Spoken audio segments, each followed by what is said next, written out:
following is an ESPN special presentation.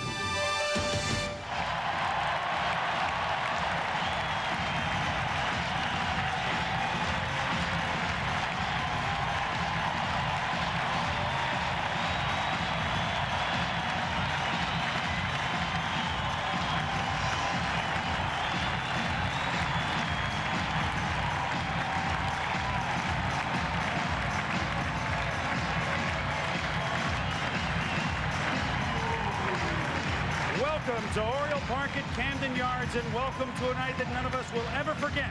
September 6, 1995. The people in Baltimore have had the privilege of watching Cal Ripken Jr. through the years. Tonight, the world peeks in as the home folks openly congratulate their hero for reaching the unreachable star. Almost as famous as baseball's legends are their magical numbers. The Babes 60 and 714. DiMaggio's 56, Cobb's 41.91, Gehrig's 21.30. All of them deemed standards beyond reach.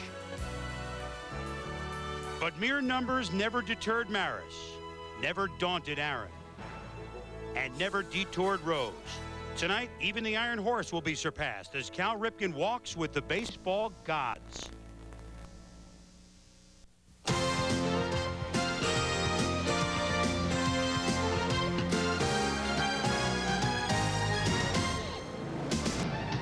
Three things are certain: death, taxes, and Cal Ripken Jr. But Orioles fans have known this about their favorite son for a long, long time. Last night was magical as Ripken and Gehrig stood together at 21:30. Even the new Iron Man was emotional. Then followed a script that would never even be authored in Hollywood as Cal punctuated a Baltimore win with a sixth-inning home run. The Orioles fittingly won 8-0. You have to wonder if last night he was just warming up. Hello once again, everybody. I'm Chris Berman. We are so glad to have you with us, as it truly is our privilege at ESPN to be here ourselves. There are few instances when you know that you'll witness history at the ballpark, but this is one of them. 2,131 consecutive games for Cal Ripken. What a celebration. But we celebrate much more than just a major record. We celebrate baseball the way it hasn't been celebrated for quite a while. And we celebrate it the old-fashioned way. Hometown boy playing for his hometown team in front of his hometown fans. We celebrate a work ethic that used to be a staple for baseball. But if you think about it, a work ethic that helped build America. You get up, you put in a hard day's work, and you go home to your family. Cal hasn't called in sick for 13.5 years. Yet his job involves standing perilously close to 90-mile-an-hour fastballs and upturned spikes on every play in the middle of the diamond. And he hasn't flinched. Now, we don't mean to put all this on Cal's shoulders, but 2,131 straight games tells us he can handle the weight. Tonight, we applaud long and loud, as you can hear. I spoke with the man of the hour a short while ago. Cal, you think you might get in tonight? I certainly hope so. I was kidding last night when I said I was thinking about taking a day off, of course, but God, this thing's exhausting. You come to the park today. It can't just be like every other drive or trip to the ballpark, can it? In some ways it is, because you do it every single day, but the last 2 weeks have been very different. And I think last night, if I was to describe last night, it was like one of those out-of-body experiences, the kind that you have when you witness the birth of your child, or actually even when you get married. You know, it seems like it's not happening to you. And you know, today kind of bleeded in from last night, and it's the same feeling today. Doesn't seem like it's happening to me. Well, when they unfurled 21:30 on the warehouse, I mean, that was quite an emotional moment, obviously, for you. Now, tonight, any thoughts going through your mind on what that moment might be like when 2-1-3-1 appears? I'm going to try to keep it out of my mind as best I can until that moment. You know, that's a very powerful moment. You know, I thought it was really neat when they started off 2 weeks ago, I think, and it kind of built some momentum. But as it's gotten closer, the ovations have gotten louder. The emotion within those ovations have gotten more powerful. So, yeah, I'd rather not think about it until it gets here. Enjoy yourself. Thank you. We might as well get rid of the suspense right away. Not only has he penciled it in, but Baltimore manager Phil Ripken has penned in the name Cal Ripken Jr., shortstop, batting fifth. This just in. Hi, everybody. Along with me is Buck Martinez, as always on Wednesday night. And And Buck, that name Ripken on an Oriole lineup card, they've been seeing that around here even before Cal was a member of the Orioles. Well, Chris, Cal Ripken Jr. is around this ball club his whole life. His father was a minor league catcher, became a minor league manager, and eventually became a coach and manager right here in Baltimore. And even though the job took his father away from his son, the two had a common bond. That bond was baseball. And it was through this bond that his father was able to give his son a code to live and work by. That code was practice endlessly, work hard, and do the job right. That code has been the foundation for Cal Ripken's streak. Any father that has ever played a game of catch with his son will have a sense of what Cal Ripken Sr. is feeling here tonight as his son, Cal Ripken Jr., breaks Lou Gehrig's record.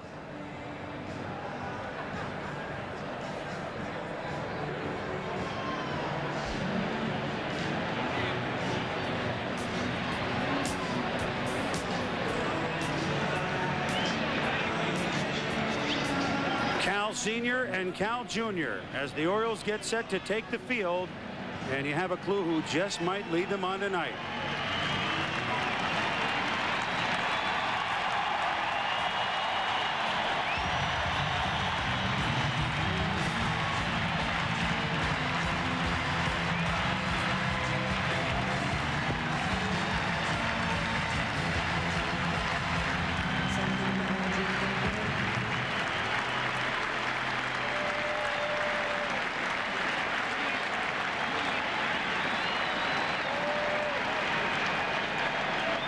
Your attention, please. Ladies and gentlemen, please rise as we welcome the very talented Bruce Hornsby and Branford Marcellus, who will honor our nation with their Grammy-winning rendition of the Star-Spangled Banner.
Well, if you weren't sure that this was a special night in Baltimore, I think you now have a clue.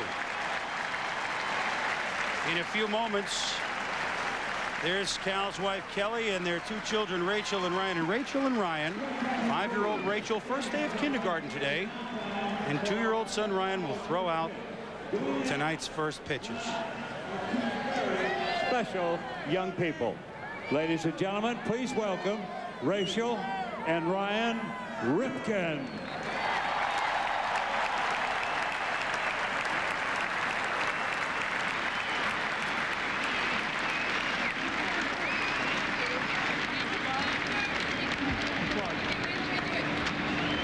Say when you throw first, don't throw yet.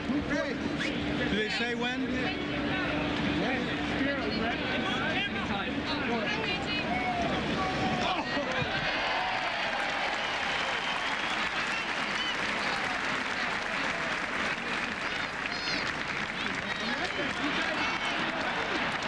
Thank you.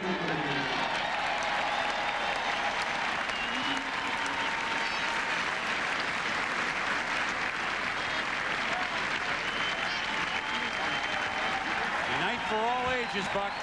Literally. Senior, junior, his children. Brother Billy will be here.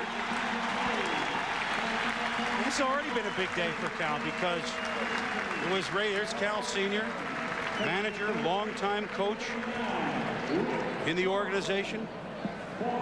And there's Billy right there getting a night off from AAA Buffalo. He's in the playoffs with the Indians, AAA Farm Club, and night off, of course, doesn't apply to this man, but Billy played so long here in Baltimore, 6.5 seasons. But Cal's daughter Rachel, first day of kindergarten today, and he went to bed at 3 o'clock last night, Cal told me, and he said we figured we'd be out of the house by 8. First day of kindergarten, everything. We didn't wake up till 5 of 8. It was a scramble. We got her to school. I went back home to lie down. I woke up at 2 o'clock this afternoon. Yeah, I think he's a little more awake now. He deserves to sleep in a little bit today. Oh, by the way, the California Angels are playing the Baltimore Orioles tonight, and this is a big game for the Angels, who have really gone into a tailspin and now only lead by 5.5 over Seattle in the AL West. Tony Phillips leads off at third. Jim Mr. Edmonds is at center field. Tim Sockeye Salmon is in right. The venerable Charles Theodore Davis is the DH. J.T. Snow at first. Garrett Anderson at left. The wonder dog Rex Hudler is at second base. George Fabregas is the catcher. Damien It Don't Come Easily is the shortstop. And they'll be facing the ace of the Baltimore Orioles, looking to become the first 16-game winner in the American League, Mike Mussina. Well, Mike Mussina's really been on a roll. In his last 14 starts, he's 10-3 with a 2.48 ERA. Look at his strikeouts. He's outstanding, got good control. Fastball, knuckle curveball, and a tremendous changeup. Last time he faced the California Angels, he shut them out. 9 innings, 5 hits, struck out 11 as he beat them 4-0 out in Anaheim. He said he feels a special honor to go to the mound tonight on this very historic day. Now, I talked with him for a while before the game, Buck, and I said, are you going to approach this as a World Series or a playoff game or something like this? No, I'm going to approach this to have some fun tonight. I'm not going to try and throw the ball on the screen. I'm not going to do anything I'm not supposed to do. And he said that he looked at the rotation about 4 days before the All-Star break, knew when he wasn't selected to the All-Star game that he would start the night after the All-Star game. And he figured it out after that, and he went to pitching coach Mike Flanagan and said, you know what? Everything's on target. I'm there for September 6th. He had this one scoped in early July. Now, anybody on this team wants to be on the field tonight, and Mike Mussina deserves the honor. He's been their horse all year long. He won 8 straight decisions back in the end of June into August, and he has really been on a roll. As Chris mentioned, he's got a chance to become the American League's first 16-game winner. Third start against the Angels this year. If you're trying to figure out when does 2,130 consecutive games played by Cal Ripken become 2,131, there are 2 checkpoints. One will come at the end of this half of the inning. We'll explain that in a moment. But theoretically, Cal is at short. If he leaves the game before he plays a full half inning of defense, let's say he gets injured, and he perished the thought, obviously, but and he never comes to the plate, it does not count in the consecutive playing streak rule 1024C. The one that everyone is more familiar with, of course, is the team behind must bat 5 times. Theoretically, if there's rain in the area, which there is not, in the 3rd or 4th inning, the game does not become official. This does not count as him having played. So theoretically, Buck, there are 2 moments of suspense, although it's not quite like waiting for a home run. We're going to go out on a limb. It's going to happen. It's going to happen. You can bet on that.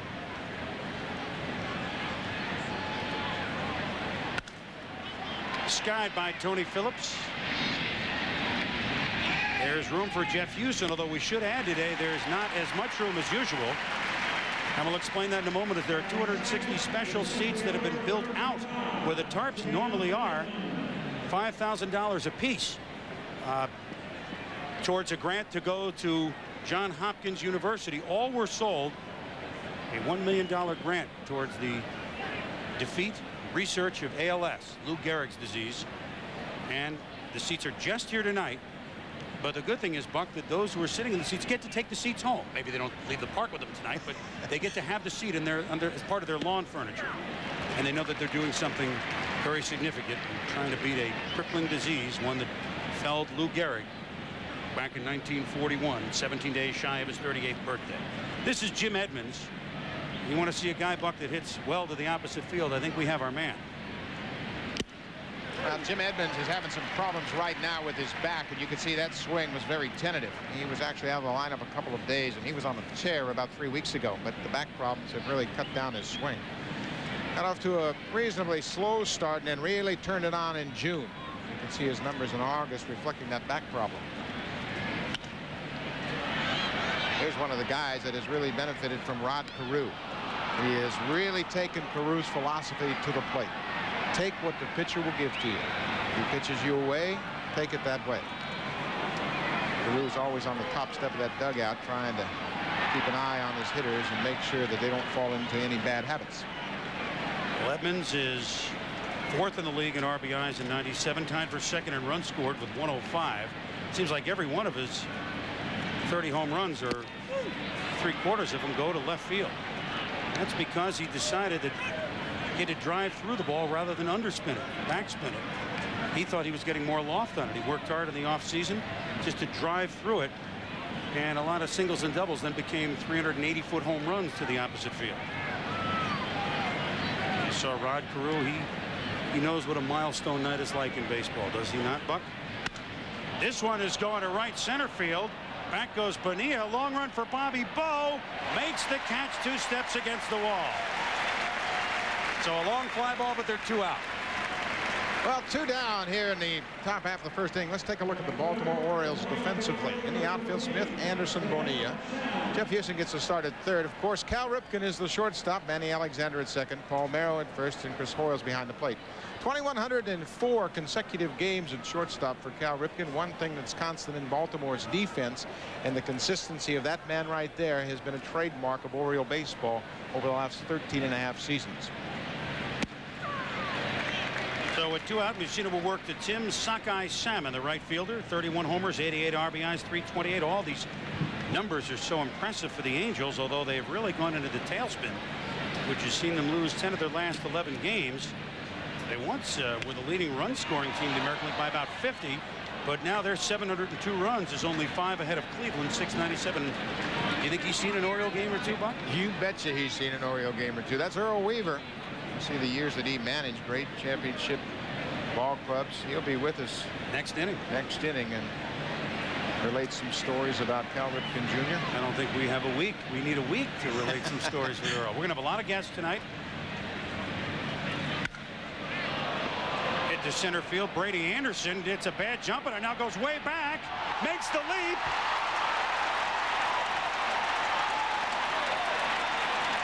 Well, I don't think, but does not get it. Brady wasn't letting anybody know that Tim Salmon, on a ball that just kept sailing, has given the Angels a 1-0 lead. Boy, Tim Salmon got a hold of that breaking ball from Mike Mussina. It was a knuckle curveball, and Brady Anderson had made up his mind he was going to catch this thing. Salmon hits his 32nd home run on a Mike Mussina knuckle curveball. Stayed up a bit, about knee-high outside. Look at the determination on Brady Anderson. He actually had the ball in his glove, and then the collision with the wall forces it out of the glove.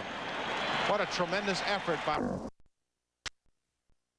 You don't think these Orioles are a little extra pumped up tonight? Well, last night it was as if they were saying to Cal, we've been meaning to do this for you all year. Brady had 2 homers and a double last night. And we saw last night as well, Buck, the ball just keeps sailing to center and to left center. And I don't think Brady thought it would go that far. He seemed to hesitate a step. But Salmon with home run number 32, and the Angels have a rare lead. Off-speed pitch to Chili Davis. He's switch hitting Chili Davis, and that misses for a ball. Until the 5th inning Monday night, the Angels had not led for 75 consecutive innings.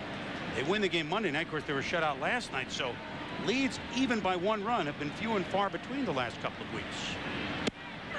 Well, there's the pitch Messina is going to have to use to be effective against the Angels. That was a great changeup. And sometimes in the first inning, I know Messina said he's just going to go out and have fun. The adrenaline is pumping so much. A pitcher that needs a finesse pitch like a changeup will overthrow that pitch, and it won't be effective early.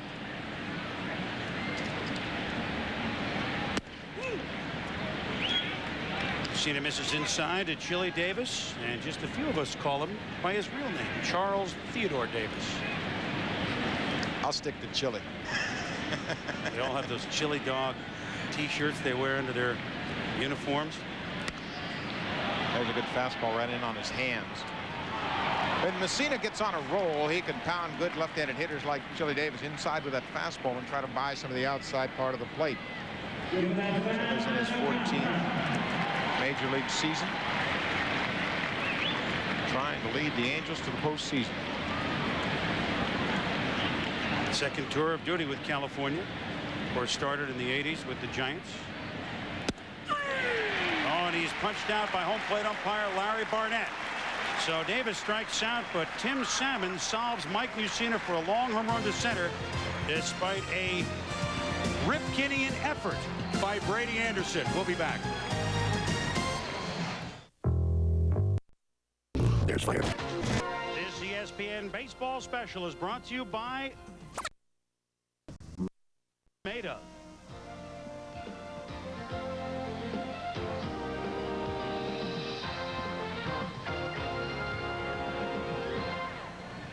(2,130 consecutive games for Cal Ripken Jr.) Midway through this one, it'll be 2-1, 3-1, and the record that everyone thought would forever stand will be broken 56 years after Lou Gehrig set it in 1939. One of the greatest to ever play the game, the Iron Horse, Lou Gehrig. He, I'm sure, would be applauding the last 13 and a half years by Cal Ripken. And here's the Oriole lineup, the rest of which you didn't see Phil Regan pencil in. Brady Anderson in center field, Manny Alexander at second base, Rafael Emerson Lake and Palmeiro is at first base, Bobby Bonilla hitting cleanup in right field. Cal against the righty pitcher will bat 5th tonight. Harold Growing Baines the DH, Chris Foyles the catcher, Jeff Hewson is at third base, the youngster Mark Smith is in left field, and they will go against the lone righty starter on this California Angels staff, the one-time Chicago Cub Sean Bosky. Sean Bosky goes to the mound tonight for Marcel Latchman, making his 15th start of the season. Just the second time he started since coming off the disabled list. He had an inflamed elbow, and that shut him down. Bosky has a fastball, curveball, slider, and a straight changeup. He doesn't have the velocity of Messina, but he has to pitch the similar style of Messina, working the corners with his fastball, trying to set up the off-speed pitches. So he almost had a rare opportunity of how often do you see it, a guy that makes a great play in the field leads off. Brady almost made a circus catch, but he'll lead off anyway. We're not going to take it away from him. Brady probably Ripken's closest friend on the Orioles right now, this team.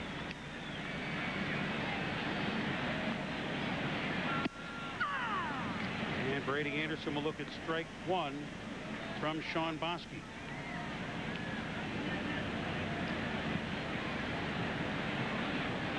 He's the second of all the teammates that Cal has had. Brady Anderson has played the second most games with Cal. This is number 881 during Cal's streak. The only man to have played more is Eddie Murray, 1,046. So really, you don't think of Brady Anderson that way, but he's been the next most constant thing here with the Orioles besides Cal Ripken. Well, there's been a lot of turnover here in Baltimore as they're trying to find a combination that will lead them back to the postseason. They thought that this was going to be their year, and they went out and added some muscle to the lineup by picking up Bobby Bonilla. Bosky ahead 0-2 to Brady Anderson to lead off the Baltimore first, and that's high and inside. Brady will be one of the speakers. There will not be many afterwards. It's supposed to be an emotional night tonight. Cal will address, among others, and we will stay right here. So it's more than just making it official when they unfurl the number in the 5th or top of the 6th. Stay with us for wall-to-wall coverage. It was magical here last night. That's up top and inside. It's 2-2.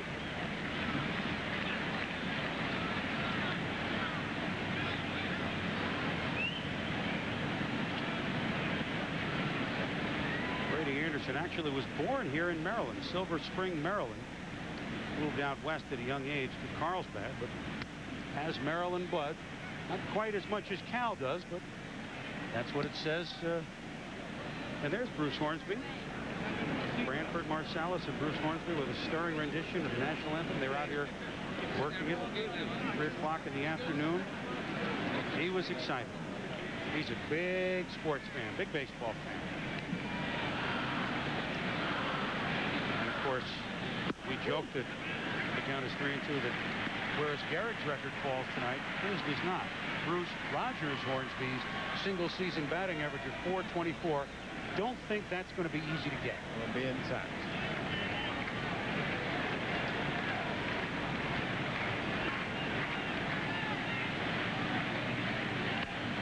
Brady gets under this one. Will there be enough room for J.T. Snow? 1 out.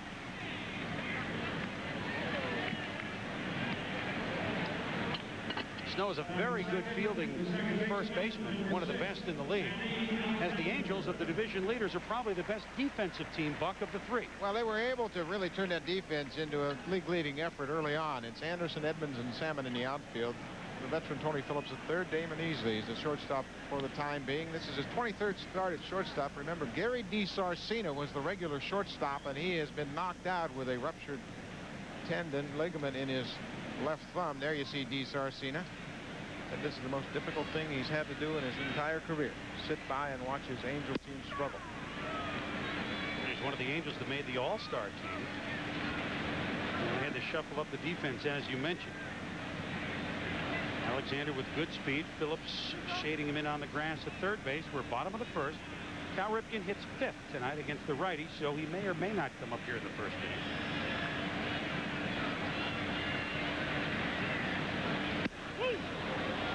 See what he was talking about on that bench. He was talking breaking ball or changeup, trying to get into Bosky's mind already, and that has been a pattern for Ripken throughout his career.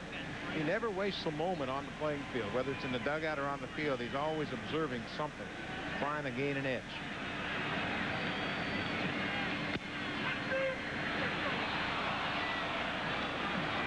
And it's 1-2.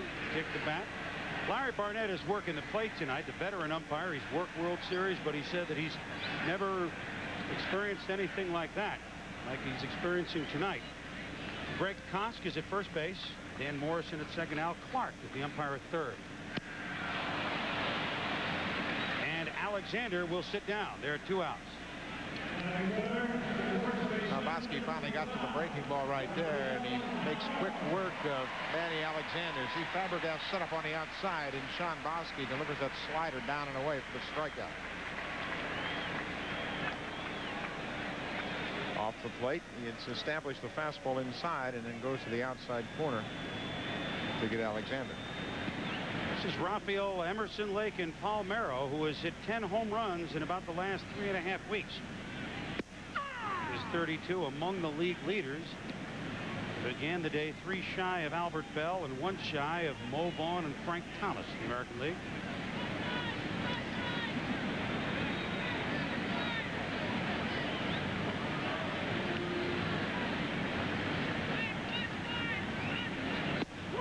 Bosky working him inside. Well, the object pitching to Palmeiro is trying to get him to open up. And because of that, Bosky is pounding him inside with fastballs, and he hopes that Palmeiro will try to commit inside, and then Bosky can go to the outside part of the plate.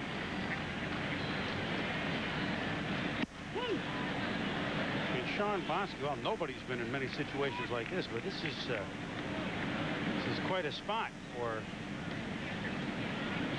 Sean Bosky in his 6th major league season, 28 years of age. 23 and 36 coming into the season. So this is a little bit of a tight spot. But you know what, Marcel Latchman and all the game, even though they've been in the tailspin and everything, they're hoping this whole experience, this whole 3-game series here, will help the Angels maybe get out of their funk a little bit and maybe realize what they might be headed toward in October if they right themselves. Sweet swing by Palmeiro. Back it goes. Back. Gone.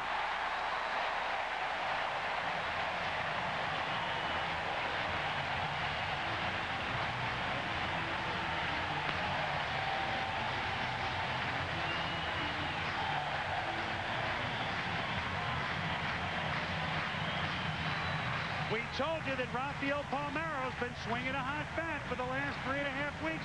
Make it 11 during that span. The number 3 hitter for each team has hit a solo home run in the first. We are tied at 1. Well, Bosky never got ahead in the at-bat, and it really cost him as he had to come in.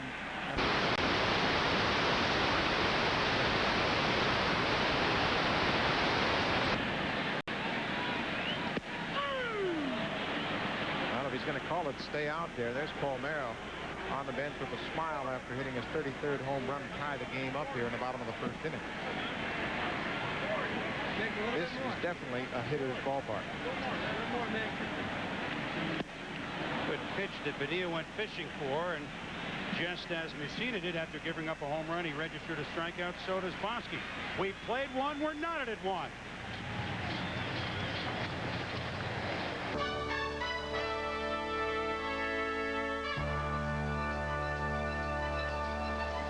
There was no meeting that you were going to be a shortstop or I'm going to make the move or I'm thinking about making the move. It was just boom, you're going to be a shortstop. And so I took a few ground balls, and then Earl called me in, and I think it was his way of making me relax a little bit. He just said, if a ground ball's hit to you, I want you to catch it, get a good grip on the ball, take your time, and make a good throw to first base. If he's safe, he's only on first base. He's not on second. Which his way of saying, don't make any foolish errors. Don't try to do more than you're capable of doing. And if you just do what you're capable of doing, then everything will be fine. Well, this is Earl Weaver with us. So it's your fault, huh? That's why he's at shortstop? Well, that's why he's at shortstop. But what he's accomplished, he would have accomplished a lot easier at third base. I just made it harder for the man. But I'll tell you this, he hadn't played shortstop in 2.5 years. He went out there that night, and it was all over. You knew right away, huh? Well, we had watched him as a kid. And his dad bring him out to the ballpark. I hit him ground balls. His dad hit him ground balls, and both of us knew that he's a born shortstop. Earl Weaver, the longtime manager of the Baltimore Orioles, joins us on this festive night as we watch J.T. Snow lead it off for the Angels in a 1-1 game in the 2nd inning. When you say you watched him as a kid, I mean you watched him as a 6- and 7-year-old kid, didn't you? Well, yeah. His father played for me the year that Cal was born. He was a catcher in the Baltimore organization. But no, the dad had him out there when he was 13, 14, 15 years old, and hit him ground balls. And I'm born and raised in St. Louis and watched Marty Marion play. I don't guess too many people remember Marty Marion, but he was a 6'4", 6'5" shortstop that just glided. And that's what Cal reminded me of. Earl, when you think about Cal Ripken making that move, there was some resistance within the organization to make that move, wasn't there? Yes, there was. We had a young prospect. Well, wasn't real young. We signed him out of college, but a fellow by the name of Bobby Bonner. But good ball player at the AAA level, real good ball player, but just leveled off, I guess, at the major league level. And we were dropping games. Lack of defense, lack of unity on the field, and even though Cal was a rookie, he's a guy I wanted out there in the middle of the infield to settle everything down because he grew up, you know, as a baseball person with his father, you know, having him at the park every day. What are you feeling tonight, Earl, knowing Cal from really the time he was born and knowing his parents and knowing with him really being family, and you're seeing this scene tonight? Are you overwhelmed last night? Overwhelmed. You know, what is happening just couldn't happen, and here I am, the guy that had him as a rookie ball player. Well, you know, he'd have been around anyway, no matter who had him, but I had him as a rookie ball player, and I'm proud of that. Who would ever dream that anybody could play 2,131 games? I know Lou played 2,130. So it can be accomplished, but it's just overwhelming, mind-boggling. In 1982, when he really started the streak, he had a tough time at the start. And he talks about you talking to him every day about his hitting. What did you tell him about his hitting? Well, you know, I had broken in a lot of rookies at Baltimore, and some of them struggled, and some of them didn't have to. But Cal was still a young man, very young man, with 3.5 years of minor league experience, something like 20, 21 years old. And you just don't come in and eat up the American League or the National League, naturally, for that matter. But here was a guy that just took time. I know that Mickey Mantle came up with the Yankees and was sent back to Kansas City. Willie Mays went something like 0 for 40 or something when he first got to the big leagues, and Leo DeRocher stayed with him. So it wasn't hard to stay with a guy that's out there that was really helping me defensively anyway. The bat would come, and the bat has come, and he's accomplished it all. Count remains full to J.T. Snow, who's the leadoff batter in the top of the second here on magical night at Oriole Park at Camden Yards. Earl Weaver joining Chris Berman and Buck Martinez. This is hit to center field, but this time Brady won't have to crash into a wall. And he makes the catch, and there's one out, and Garrett Anderson is coming out. Now, after you move him to short, Earl, here you are. I like the idea that might foul up the kid, but I'm not going to let it happen, but I'd like to at least keep it through the weekend. It's a long weekend, 13.5-year weekend. You're not kidding. I was fighting the organization, and I had made up my mind. Maybe Cal, and there were a lot of people within that didn't think that Cal could do it. But I wanted to satisfy myself. I didn't know if it was going to last a week. I didn't know if it was going to last a month. I certainly didn't know it was going to last 13 or 14 years. But he proved to everybody he was Rookie of the Year that year and most valuable player in the American League the following year. For those that didn't see it last night, Earl, you threw out the first pitch and then immediately went and asked for Cal's autograph, which was classic. Well, can you imagine what that poor man is going through? I mean, if you're on the team, every day you walk in, you know, you've got requests from your family, you got requests from your children. Would you get Cal to sign this? Would you get Cal to sign that? I thought, I've got the perfect opportunity right out here by myself. And my wife made me take the pen, and I couldn't have went back to the stands without it. 2 out as Anderson flies to left. Rex Hudler, the second baseman, coming up. Harold, when I came in the big leagues in 1969, your team was the epitome of class in a professional ball club, and I think Cal Ripken was able to take that demeanor with him. Do you think that that exposure to those Brooks Robinsons and Frank Robinsons and Mark Belangers had a lot to do with that? No doubt about it. When you walked in that clubhouse, you know, and we had won 109, 108, but everybody was out there to do their job. And let's not forget the father, you know, a work ethic and really a strict person. And family life. Cal was brought up the right way, but when you walk in that clubhouse and see the way Brooks Robinson acted and Frank and, you know, big superstars, and they're shaking hands and acting polite and doing what has to be done, it certainly had an influence. I believe it did.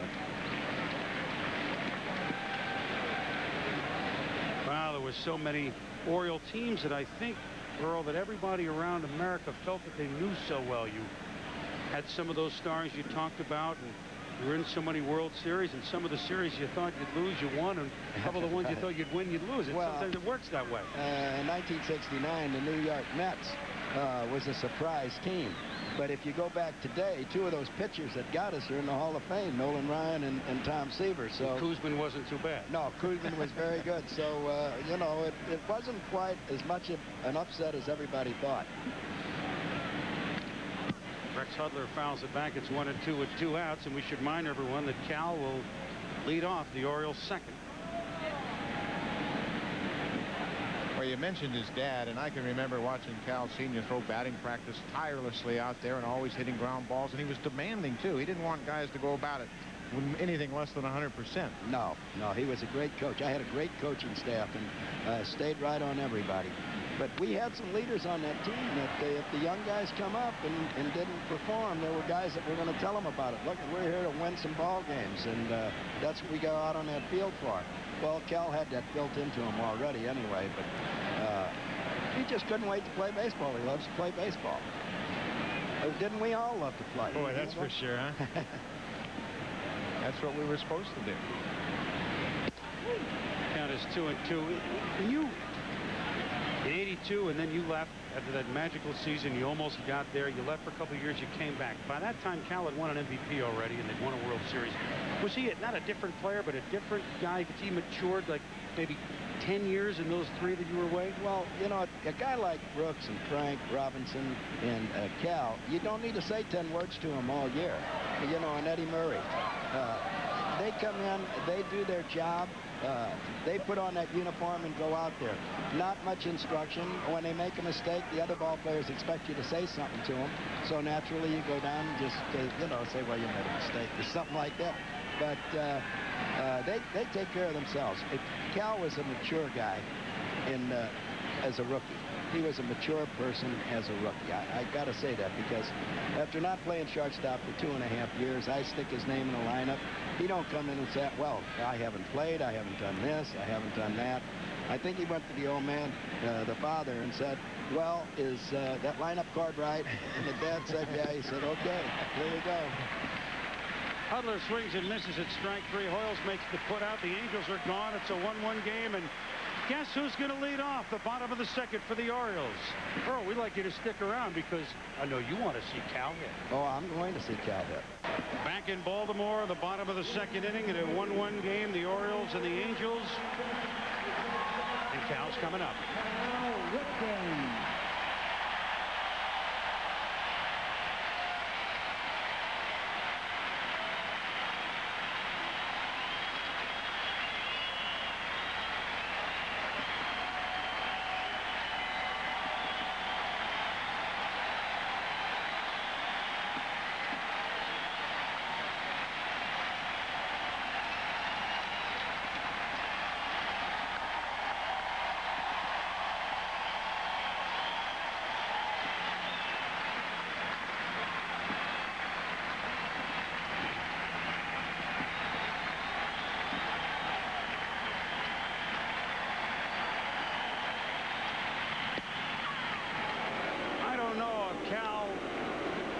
Can follow tonight at the plate with what he did last night. Of course, he homered Monday night. He homered last night, also had 2 singles, converted a double play, made the last assist of the game. I told him jokingly earlier, I say, 2 homers or you fail tonight. He gave me that look. You know what that look is, too. Oh, yeah. I don't know if he can even see the ball with all the flash bulbs going on. There certainly are a lot of them. You know, I see Cal still away from the plate pretty much. When he was in that early slump in 1982, I thought maybe moving up on the plate would help him. But he didn't seem to think so, and I turned Cal Jr. over to Cal Sr. And whenever there was any problems as far as hitting were concerned, the father would get out there and work with them, and Cal would listen. Well, he would listen to me, too, but it just didn't seem to work. And he's off of the plate, and he's had tremendous success. You had so many great players over the years, but to be able to have a young player come up in the environment that he came up with had to be a real bonus, because the guys like Brooksy and Frank Robinson that you had set a standard by which Oriole players always wanted to play up to. Yeah, we're forgetting some pretty good guys, too. Well, there's some good guys. There's some Joe good guys. DiMaggio and Frank Robinson. My goodness. Skied. Fabregas out. Phillips in. Fabregas makes the play, and Cal's retired. And that wasn't an easy play. Not at all. You know, it was just a good group. Book Powell, the Jolly Giant, man, was he something to be around. You know, he was easygoing as they come. Paul Blair. Great pitching staff. Outstanding.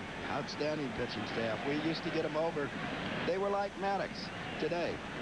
We used to get those games over in 2 hours. That's 88 pitches play yard throw sometimes.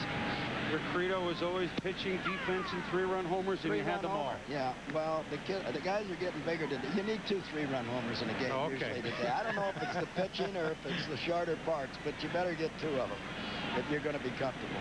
This is Harold Baines, another native Maryland player who kind of came home after being elsewhere in the majors. Texas, White Sox, the Oakland A's, 1-1 here in the bottom of the second inning on a very special night. This is Earl Weaver, who's along with Chris Berman and Buck Martinez. We'll hear from longtime Oriole play-by-play voice John Miller. The fellow that lives in the White House, Mr. Clinton, will join us in the 6th inning. Brooks Robinson will join us. Joe DiMaggio will speak tonight, or will be around tonight. We'll be here for all the ceremonies. Frank gave a speech last night. It's no one will ever forget these days, Earl. That's something. How would you like to sit in on that conversation talking about hitting? Frank Robinson and Joe DiMaggio. Well, they're talking about the past, I'm sure. Don't see Joe out too much. Ball games. No. You know, it's Joe DiMaggio. I can go anywhere in the world and nobody's going to bother me, except possibly here. I'll sign a few autographs. But Joe can't go anywhere. No. It's just an impossible situation. And if you try, there's just no end. You know, if Joe walked down the aisle, everybody in this ballpark naturally would want Joe DiMaggio's autograph. If you sign one, it's almost, you can sign a few, but it keeps you inside. Of course, Cal's been getting writer's cramp this year. Oh, I believe that. Ball's driven by Baines to left field. Garrett Anderson over his head. Baines will be in with a double. Ball just kept sailing. Boy, it's really been a little launching pad to left center field and left these 2 nights, Earl, hasn't it? Yes, it has. The 2 ball games that I've seen since I'm up here, the ball is carried well. I don't know if it's the heat, the humidity. Don't seem like there should be much wind on this field. Either, well, sometimes straight in from center, but any other way, nothing to stop the ball from going or help the ball to go. You love the old park, obviously, Memorial Stadium, but this yard is special, isn't it? Why, certainly. It's a fantastic state-of-the-art. And we had our good times in Memorial Stadium, but I would have liked to manage. Well, I don't want to manage, but, you know, the last year I would have liked to... I mean, you've had enough of that, Earl? Come on. I just got my Medicare card. The ups couldn't wait for you to get that. Go out there and argue with the umpires and just drop over. This is Chris Hoyles, the catcher, and the count is 1-0. Baines at second, 1 out, bottom of the second.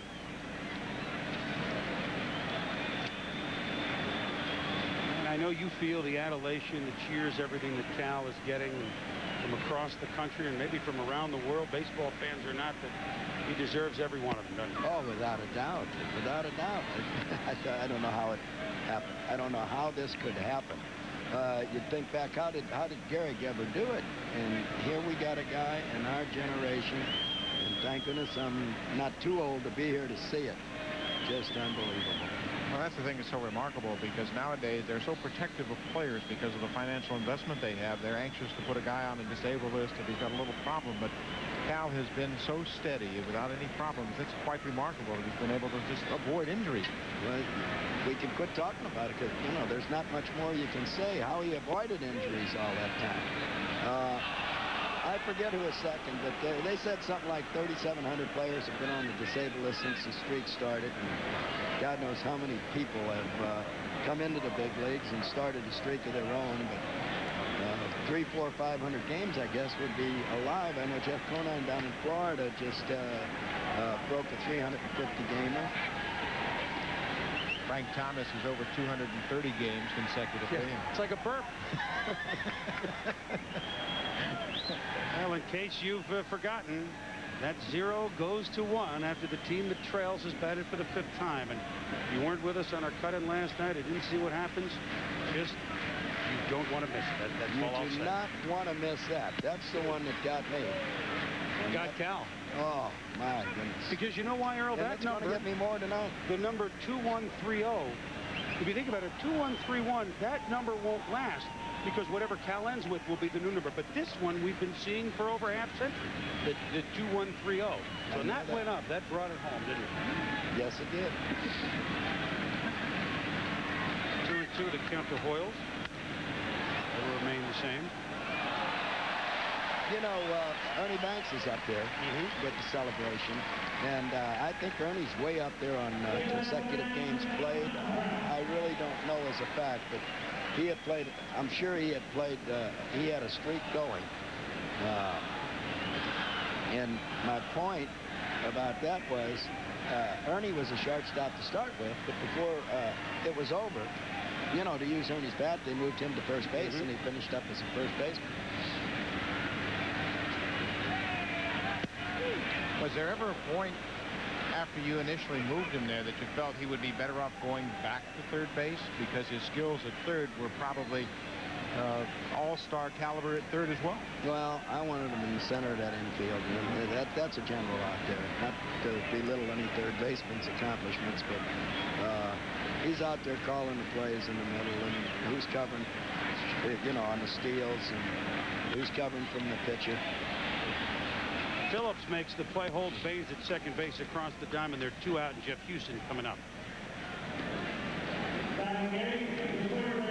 We've got David Robinson, and he was here for a presentation last night. You don't have to be just a baseball fan to be. I think everyone's a Ripken fan. Oh, yeah. Every athlete, every buck, as you said, father and son and mother and daughter can respect what's happening here. Earl, this is a tough question. Not tough. I'm sure you've been asked it. Not too tough. Well, I'm all right. Can this happen ever again? Somebody played 2,000? I would not think so, because to start with, I didn't think, even at the start of this season, making plans to get up here, because so many things can happen, you know, and 2,000 games, that's an accomplishment. Now that it's going to happen tonight, it's a much bigger accomplishment. But I was still leery a month and a half ago. But when we start getting close, you know, you had to get up here and you had to do it. I don't think anybody can do it, but I didn't think anybody could break Gehrig's record. It was interesting when Everett Scott established a record. He said, no, I don't think there'll ever be a ball player establish it because these ball players nowadays get out of the lineup with a hangnail. This was Everett Scott who said it. That was in the 30s. 1925, the streak ended. Well, you know. Well, there it is. There's Frank Thomas, 234. Next.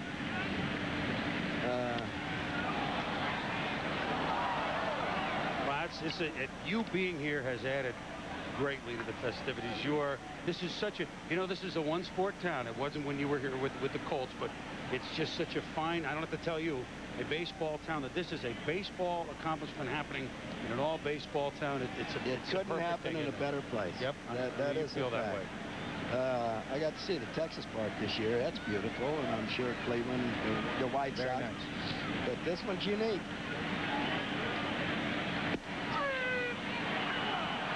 Well, that'll do it. Houston is struck out. Earl, thank you so much for joining us. Earl Weaver, the manager of the Orioles for so many years. We believe the president may be next.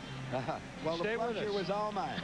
I think that... Baseball Studios, I'm John Saunders. It seems like it's a night for milestones all around, although none quite like Cal Ripken Jr.'s, but Roger Clemens is moving up the list as well. Career strikeout number 2,304, passing Juan Marichal, number 30 all-time. Right now, back to Chris and Buck. Boy, this is a big night if we trot John Saunders out. My goodness. And you'll see those Red Sox on Sunday. On Sunday Night Baseball, the Red Sox and Yankees. Talk about rivalries. There it is. Boston pretty much, I'd say they're in the driver's seat in the East, but the Yankees need every game. Well, Don Mattingly trying to get into the postseason for the first time in his career. Now, Ripken's been there before, but he would like to make a run at the wild card here in Baltimore. Angels in a 1-1 game in the third inning, 8-9-1. George Fabregas, the young catcher, Damian Easley, and the top of the order, Tony Phillips against Mike Mussina. You tune in late. Tim Salmon, a 2-out home run, a solo home run in the first inning, his 32nd for a 1-0 Angel lead. Palmero with a 2-out solo home run in the bottom of the first, his 33rd, and that's where we stand 1-1. Long ball, foul ball. Earl Weaver. We'll hear from the President of the United States. Brooks Robinson expected to join us. John Miller, our Sunday night voice, and of course we've seen so many of Cal's games as longtime voice of the Orioles. And a whole lot more and festivities after the game. Seen Joe DiMaggio and Frank Robinson, and Ernie Banks is here, and here's Cal. 1 out. Cal Ripken said he learned an awful lot from former Oriole shortstop Mark Belanger. Smooth fielding, strong accurate arms.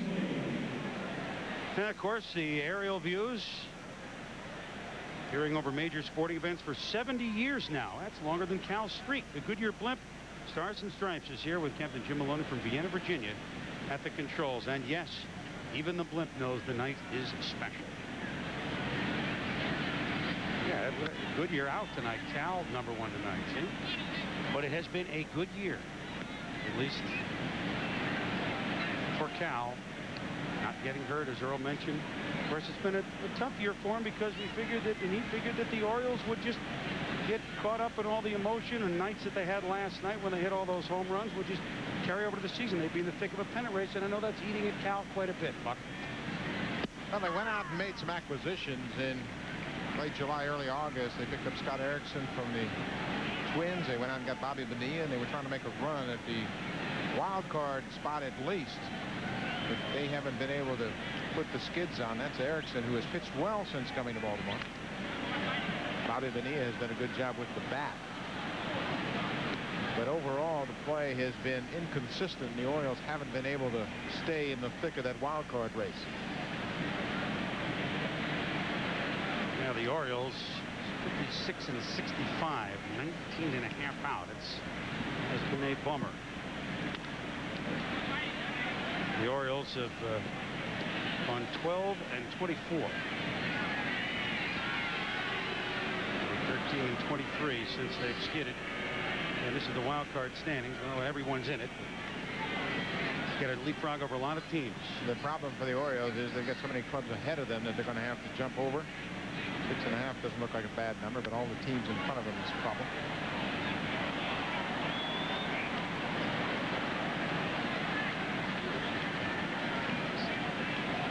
Gentleman from the White House has joined us, Mr. Clinton. Welcome aboard. Thank you. I'm glad to be here. This is a you're here as president or as a fan tonight, sir? Well, I'm mostly as a fan, a little bit as president, because I think the president ought to be here tonight. Yes, sir. For this historic night. Hello, Mr. President. Nice to meet you. Good to see you. This is a I know you've been following it. You're not far down the road. Of course, you're never out of touch. This is a wonderful evening. It's been a wonderful week. And I know you've kept your eye on all the proceedings. I have kept my eye on the proceedings. I watched the game last night carefully. I was in the air, so I couldn't see it, but I mean, I kept up with it. And I got up this morning, read the box score. Was pleased about it. And we came in early tonight. My daughter and I did. Hillary's still in China, so Chelsea and I and a friend of hers who's also a big Orioles fan came tonight, and we got to see Cal and the other Orioles and the vice president and his son Albert and a friend of his came. So we made and Mrs. Gore, so we made a big family outing of it. That's what baseball's supposed to be, isn't it? I think this game last night and tonight is going to do a lot to help America fall back in love with baseball. And we hope so. I mean, that's Cal's got a lot of weight on his shoulders as Easley will dig for a pair. He got it. And he got it. You're welcome to call the innings. Just go right ahead. It easily gets a double. You can see the plate better than I could. It's nice over there in the owner's box where I was sitting because I can't see the plate, so I can second guess the umpire, just like everybody else. We do that all the time. Well, isn't it good to be on the other end of that every now and then? At least you got a little evidence on your side. You can see the plate. Oh, we got replay. We got all sorts of surveillance stuff up here. It is good to be on the other side of that every now and then. I know how that fellow feels. Well, you were quite involved with baseball and really bittersweet. At the time, things didn't get accomplished in the spring, and I know the way you feel. You must feel that this will be a springboard. Baseball was Tony Phillips gets flunked. But baseball is there to be loved and cherished. It just is waiting for the opportunity. Do you feel that way? I do, and I think the reason I say this about what I said about Cal Ripken is not just the fact that he's breaking a record, but the record that he's breaking, the way he broke it, and the way he's breaking it, and the fact that he's been with one team for his whole career. I mean, he's really he's been able to combine talent and joy with old-fashioned dedication and constancy, you know, and I think that it's a great message that to go out to young people all across the country. I also think that it's causing a lot of Americans not only to appreciate baseball more, but I think they're appreciating this kind of dedication in other ways. Last night when I got home from California, I watched the late night news, the local news, and there was a feature on our local news of a bus driver in Virginia that had not missed a day's work in 18 years. And the only reason they did that was because of the Ripken record. And I imagine that'll happen now all across America. People will be looking at teachers that never miss days and other people who never miss days. And it will sort of lift up something good in America. I think that's great. I've noticed it in both clubhouses today how excited the ball players are about it. You probably noticed it as well, even in the Angels locker room. These younger players, you know, it's a good thing for them to see someone's success that they can admire and they can't resent, they can't regret. You know, it's just something that's there and it's real. And I think that's good. I always think it's a good thing when people who do the same thing can honor someone for his or her success with no resentment. And I don't think there is. I think there's just a simple sense that this guy's done something extraordinary. I love it. Well, you being a public servant, governor and president, imagine not taking a day off for 13 and a half seasons. Can you actually think about that as a kind of, well, you're never off as a public servant, but I like that. I mean, you know, I really like it. I like people that are devoted to what they do, that think they're supposed to show up every day. Well, not only does he show up, but he prepares impeccably for his job every day. But, you know, I think these stands here tonight are full of people who probably never get recognized, but who show up every day, both for their jobs and for their kids. And, again, I think that's one good thing that will come out of this is that people will begin to look around for the people that just are always there, always doing their duty. They may not be the flashiest person anybody knows. They may not have what somebody considers to be the biggest job in the world, but they're always there. Those are the people that make this country go, after all. And Cal Ripken, in a funny way, has made heroes of all of them as well. The other thing that I think is great about this is that they're doing this benefit for Lou Gehrig's disease tonight, which is a great thing, you know, a great way to honor Lou Gehrig. And I just saw a friend of mine from another state who just, by coincidence, I saw tonight, a man I've known for many years who is dealing with his own Lou Gehrig's disease. And he said tonight, he was a wonderful guy. He came to this game and he said, you know, now that we've broken Lou Gehrig's record, it's time to break Lou Gehrig's disease. Amen. And I know that there were some good people in New York who wrote that maybe Ripken should leave the record as a tie, but if Lou Gehrig were around, he'd say, get out there on the field and play. You know he would. That's exactly what he'd say. And that's why I think it's so wonderful that they're doing this benefit for the disease tonight. This is Jim Edmonds, who flew out to right field in the first inning. Phillips struck out. Damon Easy, the runner at second base. They're in a 1-1 game with 2 out in the third inning. Chris Berman and Buck Martinez and the President of the United States, Mr. Clinton. And you wonder about a guy like him. Here's a young man just been in the majors, you know, not very long. And I wonder if he thinks about if talent permits him to do it and he doesn't get an injury that's unavoidable, if he could play for 10, 12 years. That's another thing I hope. I hope that it kind of changes the attitude of makes both the players and the owners want to kind of come together a little more and keep this sport going. Right. Now I know why we're all at the park. That's what we're here. Let's send out. Don't you guys have carry out? Let's send out for 4 I was counting on your poll tonight, sir, to get that up there. I didn't want to use all my chits tonight. Were you a growing in Arkansas Cardinal fan? No, a Cardinal fan, right? So we Musial? Musial. And all the Cardinals. We all love the Cardinals because, but keep in mind at that time, today, Dallas is the closest Major League Baseball team to Arkansas. But there were no Texas teams then when I was a kid.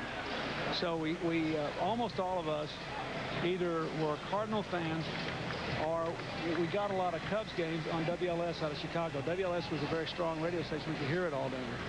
But I can remember before we ever had a television at home, doing my homework as a child, listening to the Cardinal games on the radio at night. While listening to baseball on the radio, that was the way people found out about, well, even beyond Lou Gehrig. I mean, much more recent than that, the Musial, and you conjured up ideas of heroes, I guess, and really never saw them play. Read about them, heard them on the radio. Well, you know, Musial was, he played long enough to be on television. Yes. And so I guess I was maybe 10, and it was 1956 when we finally got a television. But a lot of people my age and a little older, our childhood was the radio. And in a funny way, even though I'm a creature of television and I love it, and I'm a big ESPN fan, the thing about radio is it really fires your imagination, because you literally have to, there's my girl. Well, she's enjoying herself tonight. Having a big time. You don't get a chance that much to get out and just enjoy a ball game, I suppose. She was here a couple of weeks ago when the Toronto Blue Jays were here, and I was doing a ball game, and she was right down on that front row, really watching the ball game. And she loves baseball. Great seat. Loves baseball. And she's got a friend with her who's a huge baseball fan.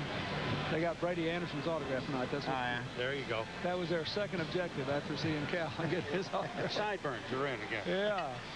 That's amazing. We had them 25, 30 years ago. Well, Mr. President, it wouldn't be a night like this in baseball if you weren't at the park and you didn't join us, and we appreciate your time. We hope we get to do this again. You're welcome to call as many innings as you like. No, I won't do that, but I'm disappointed I didn't get some sort of a fancy nickname out of you. Like, I just didn't think it was presidential. Berman or something. I didn't think it was presidential, but I'll tell you what, I got my best man on it. Next time I see you, you'll be all set. You got a deal. Nice to see you. Thank you. Thank you very much. Mr. President. Thank you. 1-1 game here in the bottom of the third inning on Cal Ripken night. And we told you we'd have guests, and we try and please here.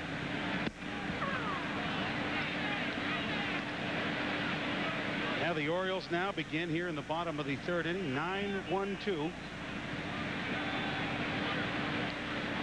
Which will be the youngster, Mark Smith, Brady Anderson, Manny Alexander. Smith, who hit a homer last night, skies it. And there's one out.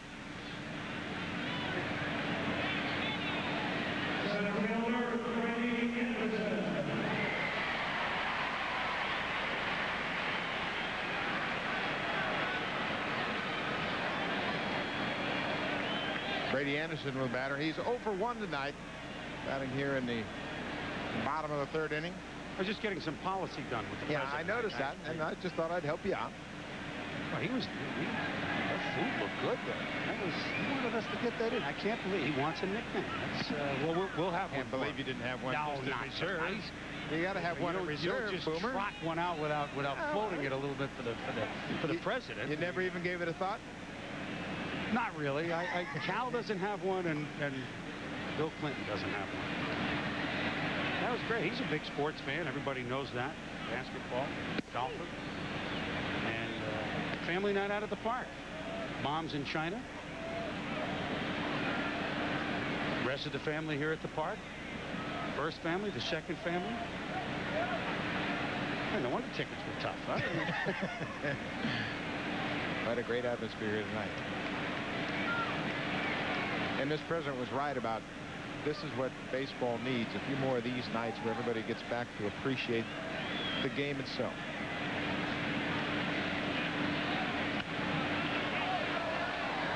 They're using special ball. I think of this as the ball falls back into the crowd by Brady Anderson. Everybody's scrambling after the ball. That special balls tonight, as they do at an all-star game when they have a special all-star game baseball. This is a special Cal Ripken commemorative night ball. Some of the president of the American League, Jim Budig, who I met before the game. We visited with the umpires, Al Clark and the guys.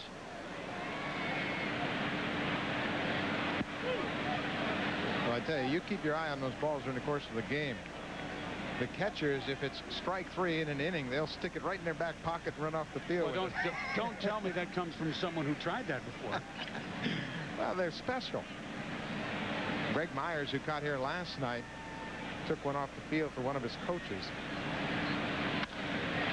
Driven to left field, a base hit for Brady Anderson. Brady, who had 2 homers and a double last night, almost made a circus catch here in the first inning. The home run by Salmon now continues his hot streak at the plate. The third Oriole hit of the night. There's been one in each inning. off of Sean Bosky. Now this ball is away, and you see how Brady Anderson stays on it. He had the outside half of the plate on his mind, and he strokes it into left field. That was kind of interesting. We ought to let people, Buck, a little behind the scenes here. We were thinking the president would come in the 6th inning. That was our information. Of course, whenever he would like to come, we have a seat for him. But we were in the middle of it. We weren't sure. No, I turned around to look at you to make a point. And the President of the United States was sitting next to us, and we should tell it. It seemed like this is all rehearsed, and everybody knows what's going on. And I said, well, Buck, and there he is with a handout and introducing himself to both of us, just like he was someone that dropped in at the game, which is, I think, he probably appreciates. That doesn't get to happen to him now. Yeah, there's not a whole lot of formality to it. He came in and made himself at home. What a big night for us, huh? Oh, boy. That's a big night for everybody at home. I hope you're enjoying. We're going to hear from Brooks Robinson and John Miller and others. Watch Cal. And just a couple innings away now from the expected 2,131 consecutive games. 1-1 game here in the bottom of the 3rd inning. 1 run, 3 hits for the Orioles. 1 run, 2 hits for the California Angels on getaway day for both. California, it's been a rough road trip. Actually, their tough way started at home, and they lost 3 or 4 to the Orioles before they came east. They're looking to get home, and the Orioles a day off tomorrow, and I don't think Cal is looking at that one before they resume at Cleveland on Friday.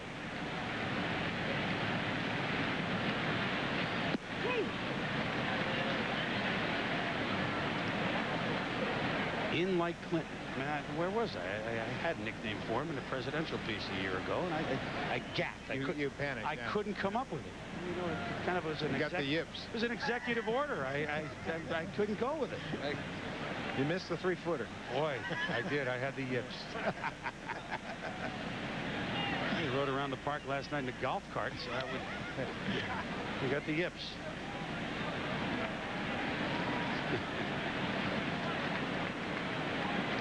Yeah, Bosky's pitched pretty well. I mean, if there's the heat of the moment tonight, he thus far has not shown it, Buck.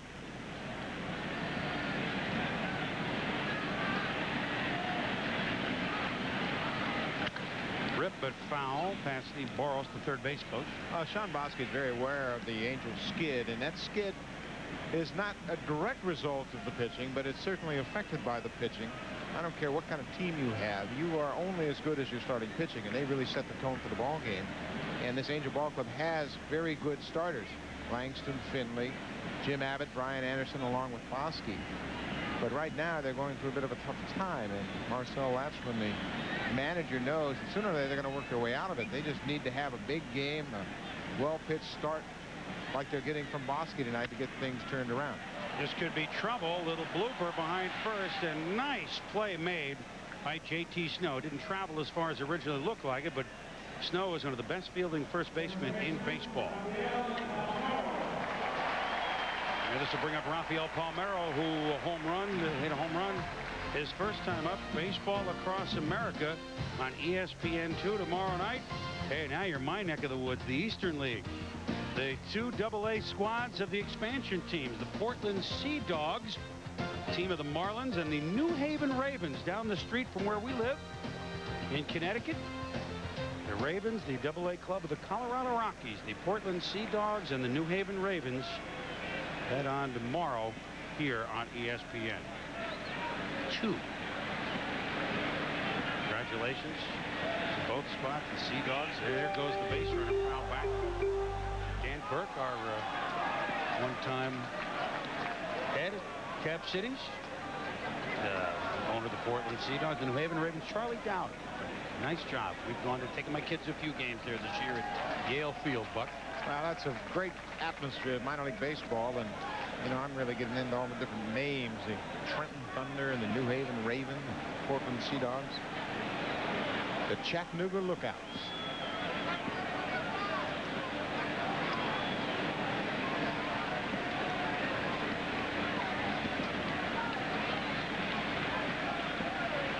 So Anderson running on the first pitch, fouled up by Palmeiro.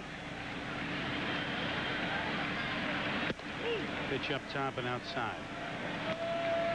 You look at these first basemen, Palmeiro and Snow, making the play, and they're 2 outs, so we won't really get underway that much with this discussion. But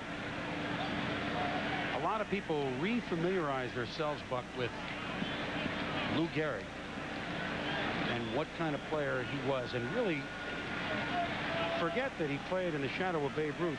If you were to take 5 players all time, he'd be one of them. Oh, no, you look at those numbers, you look at what he did.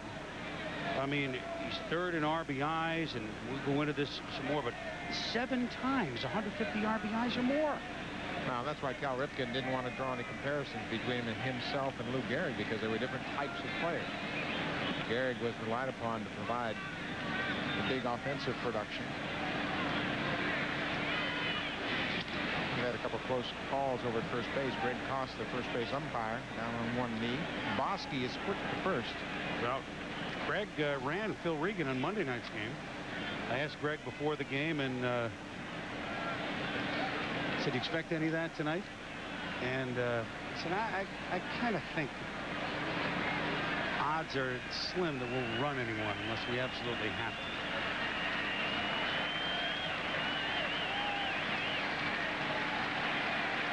Anderson takes a big lead. This one's skied by Palmeiro. This is a long run behind second for Hudler and Snow. And Salmon, the right fielder, makes the call. And there are 3 outs. We have played 3 here at Camden Yards. And you never know who's going to show up here in the booth.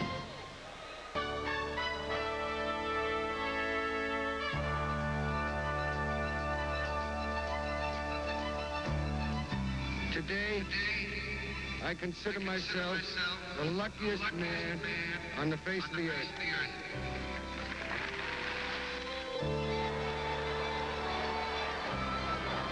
Lou Gehrig, 340 lifetime batting average, 493 home runs. His RBIs almost 2,000. His 23 grand slams by 5, the most of anybody in baseball. McCovey's next with 18. 8 200 hit seasons. Only Rose and Cobb with 10 and 9 respectively had more. 1,888 runs scored. First player in the modern era to hit 4 home runs in one game. And here's a little Lou Gehrig note as the Angels begin their fourth inning with Tim Salmon, who hit the home run that fell in and out of the glove of Brady Anderson in center field. It's a home run note, and talk about great Buck. Yoshino works him inside. Lou Gehrig was one of only 2 players to ever hit 2 home runs in a game off Walter Johnson. He was the only one to hit 2 home runs that went out of the park. The other were inside the park home runs. Walter Johnson pitched 6,000 innings, gave up 97 homers. Gehrig hit 2 off him in one game. So there's I mean, there's just one instance of what a great player he was, and not to mention what a gentleman. And of course, that speech that you saw, 61,808 at Yankee Stadium on July 4th, 1939, less than 2 years later, he would die 17 days shy of his 38th birthday. And Joe DiMaggio was a teammate of Lou Gehrig for several seasons. Gehrig's last season in 1939. Joe DiMaggio, a teammate of Lou's for 4 seasons. And I wonder what he is thinking tonight. He's thinking all sorts of things. Much like Ripken, Lou Gehrig was the gentleman, as you mentioned, and Gehrig came out of Columbia University in New York, and he was just the epitome of class. He was a professional ball player like Lou Ripken. You know, at one point in his career, they took an x-ray of his hands, and they found 17 different fractures in his hands that really never led to his missing any games, obviously. But he played through those injuries. A base hit by Salmon. He's 2 for 2 tonight. An average year for Lou Gehrig from 27, beginning with that murderer's row Yankees season, to 37. Average season, 39, 153, and 350. I mean, some of the seasons he had in 1936, 49 homers, 152 RBIs, 167 runs scored. 1931, 46 homers, 184 RBIs, the American League record, and 163 runs scored. Not to mention 341 average. He hit as high as 379 in 1930. Lou Gehrig, on his monument, as Chili Davis is up, on the monument on Lou Gehrig in Yankee Stadium, not his tombstone in Valhalla, New York, but on the monument at Yankee Stadium, quote, a man, a gentleman, and a great player whose amazing record of 2,130 consecutive games should stand for all time. Yes, that was wrong, but gentleman on a monument in a ballpark. Now, there's a word, Buck. We hear great, we hear superstar, we hear star, we hear fabulous. It's thrown around like nickels.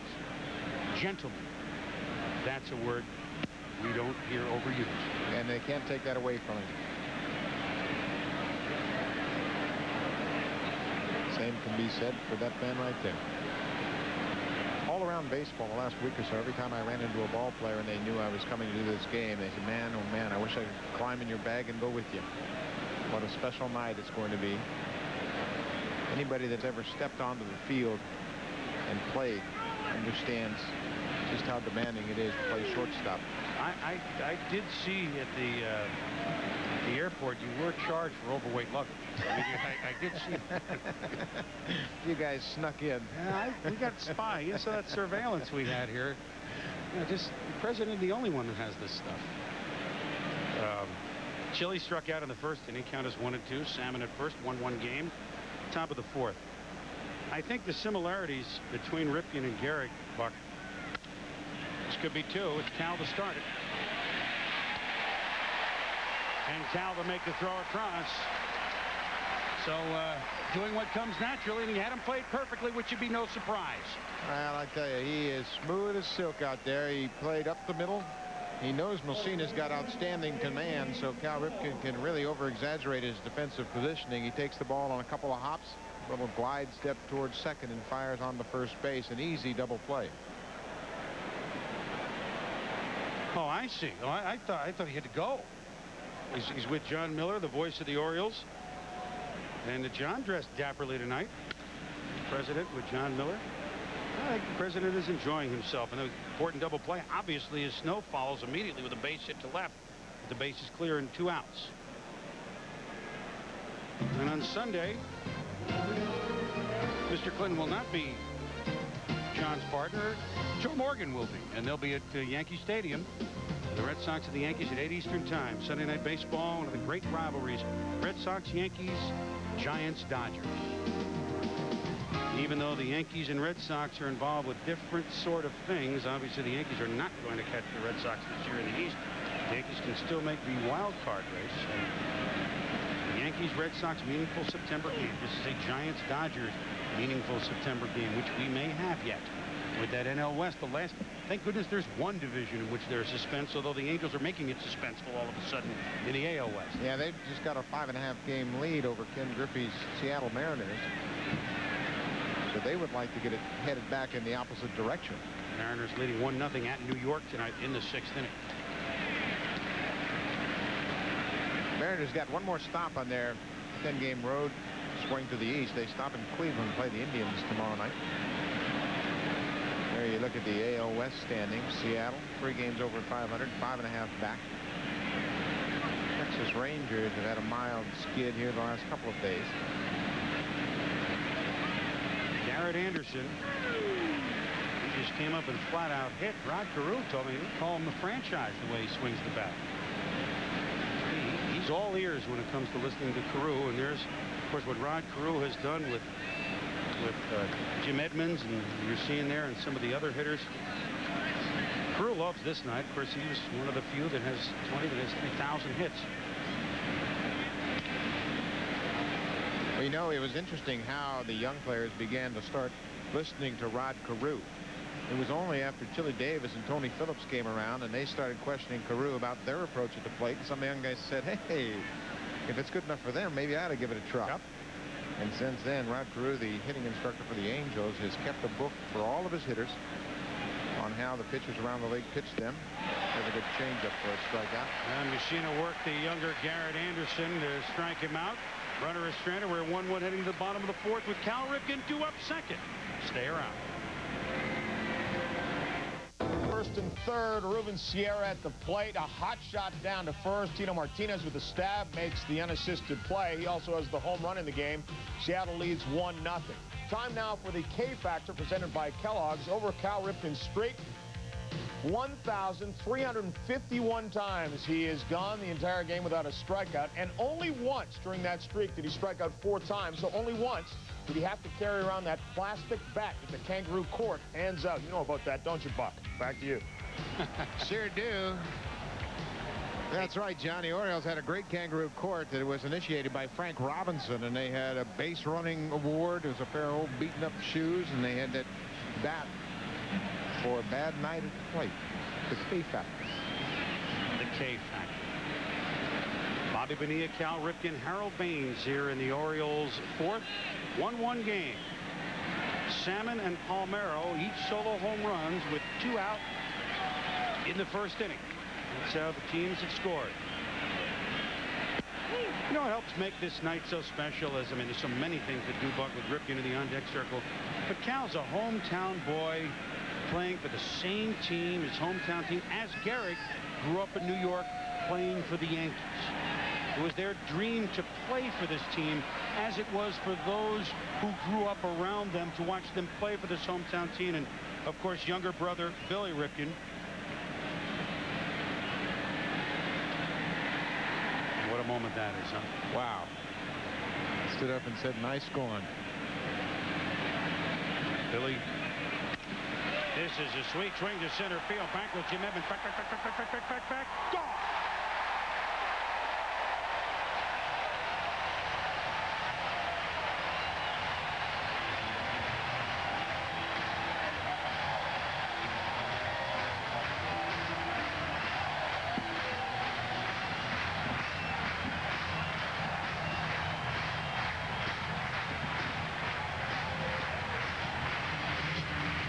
The Orioles at 5 last night. They've got 2 tonight. Palmeiro, number 33, Bonilla, number 6, as the Baltimore Oriole. Bobby Bonilla likes that ball away. He struck out on 3 pitches away the first time up. And now he turns it over to Cal Ripken Jr. As do we.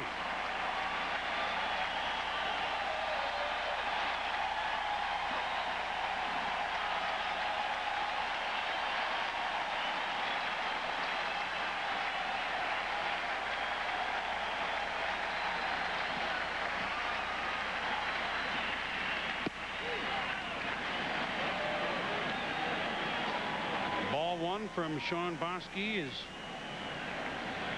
brother Billy, one of the 32nd basemen that has played with Cal through the years of the Orioles.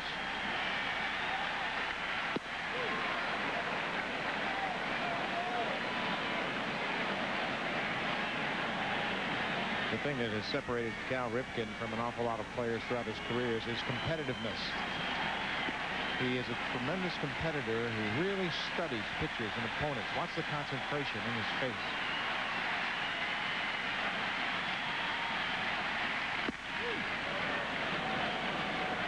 Every pitch, there's about, I think, 4,000 flash bulbs. That's conservative, isn't it, Buck? I think so. You got to really be focused to concentrate with all those bulbs popping around you. But he goes to the plate with a definite game plan, and he'll stick to it. He doesn't deviate very often.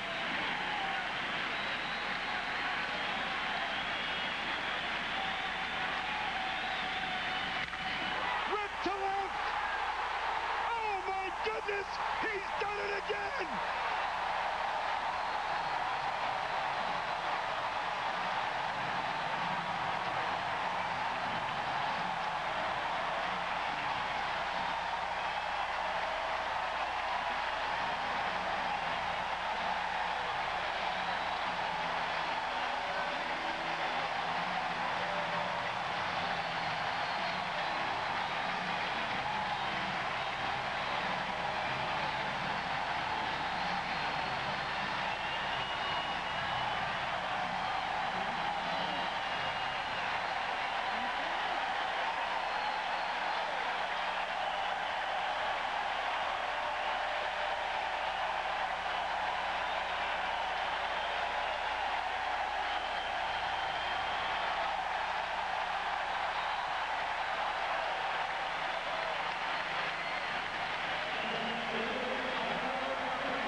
Did we really think that Cal Ripken would limp into this streak, into this record-breaking night? Home run Monday, home run Tuesday, home run Wednesday. You have got to be kidding us. 2,131 consecutive games is superhuman enough. What he's done with all this weight these 3 nights has put it to even another level. His dad told him to do the job right, and is he ever?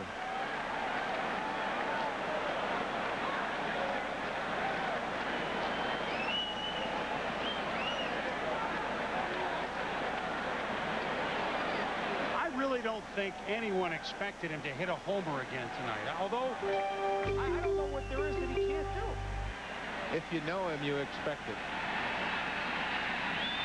That's the kind of player he is. He seems to be able to call up anything that is needed. You need a leadoff double to start the 9th. That's what he does. 325 lifetime home runs for Cal Ripken.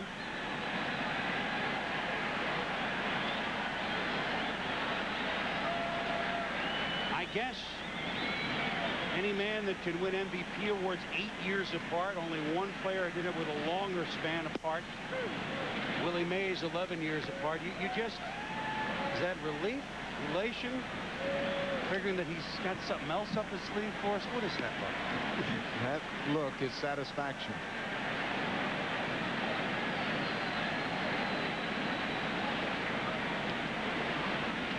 I think the crowd is numb by it, Buck. I mean, ground ball by Foyles that's handled by Phillips. The crowd is numb. Let's take a look at this pitch from Bosky. Fastball about belt high, and he hooks it. Look at the numbers up on the warehouse.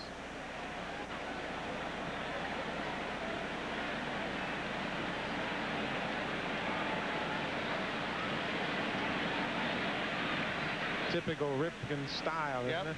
Understated. Yeah, nice going, bro. Hudler over to Snow, and Houston is retired.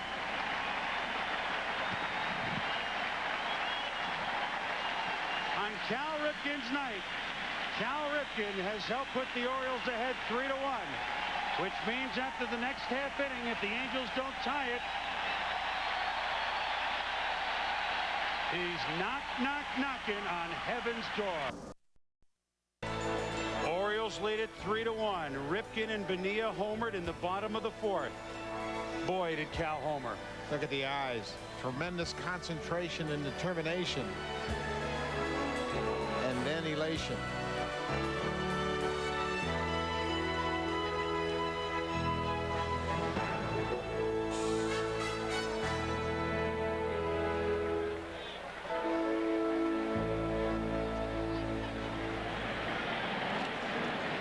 Short now as the Angels face a 3-1 deficit, and the ace of the Orioles staff, Mike Mussina. Hudler, Fabregas, Easley, 7, 8, 9, and then hold on to your seats. The eruption that if this was a playoff game or a pennant game or a different sort of game that might have continued through these 5 minutes is just being put on hold for about 3 outs, unless the Angels tie the game. In which case, it won't be official until the Orioles bat in the bottom of the 5th. Rex Hudler, a former Oriole and one of 30 second basemen who has teamed with Ripken over his streak, pops out, and there's 1 out.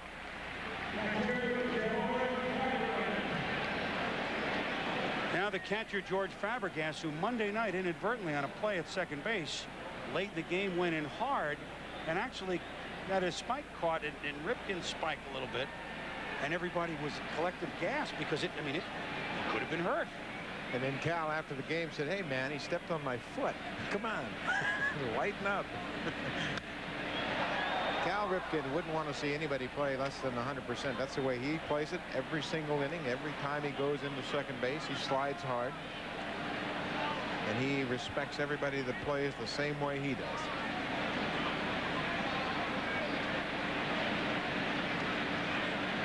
It's kind of an expectant buzz over the stadium.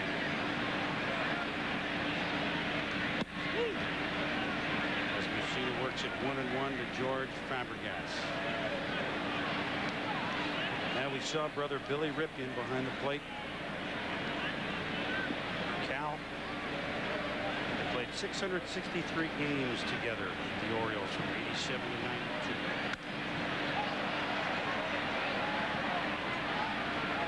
There's Kelly, his wife, Rachel and Ryan, their children, who threw out the first pitches tonight to their dad. Kelly's really responsible for Cal being able to enjoy this season. She told him back in spring training to relax and enjoy it. You might as well allow the people to tell you what a tremendous feat it is. And because of that, he's been able to enjoy it much more than he has in the past couple of years. Staying 2 hours behind after games to sign autographs. Oh, the list goes on and on. And he'll be up again to take Rachel to kindergarten for day 2 tomorrow. You know, he represents everything that's good about baseball. He appreciates the game. Even tonight, he was standing down in a crowd of people down the right field line signing autographs after infield practice in a mob of people.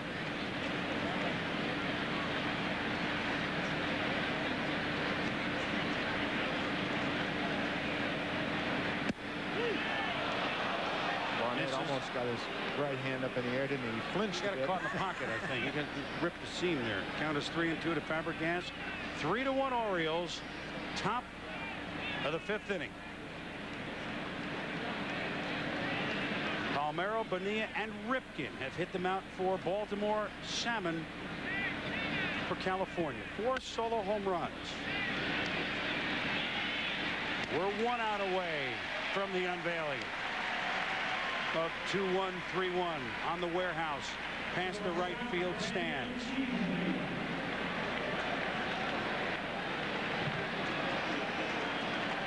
If you have not seen this ceremony before, if you didn't see it last night, you didn't see it on other Oriole games the last couple of weeks, the homestand before this, please. I know everybody has remote controls. Do yourself a favor. Tuck it under the couch for 10 minutes. Easley doubled the first time up. Left the board in the 3rd. Phillips on deck for the Angels, who trail at 3-1.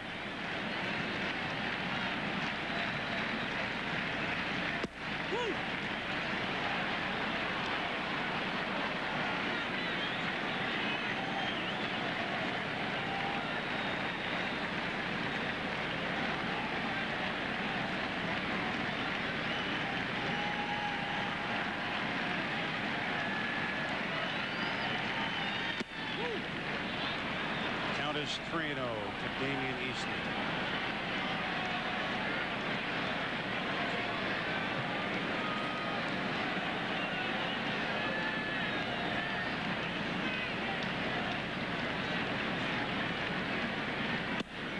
Messina working with Easley taken all the way. Drops it in for a strike.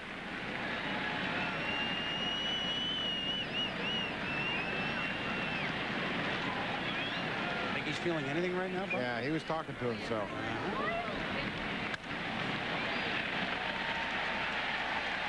What began on May 30th, 1982, and continues September 6th, 1995. This game, with the Angels trailing, is now in the books. And let it be said that number 8, Cal Ripken Jr., has reached the unreachable star.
moment that will live for 2,131 years. We will never see anything like this again tonight. We've seen it.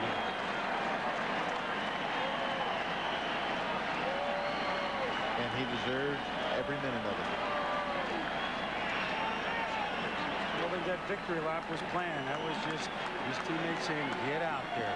Looked like Paul Barrow and Bonilla were the instigators, but what a great idea to go out and acknowledge all the fans out in the outfield.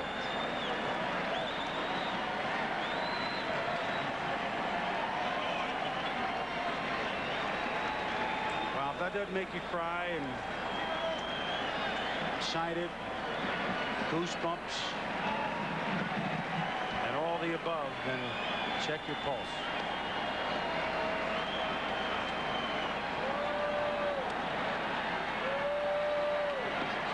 It's a homer in the fourth. Takes a victory lap in the fifth.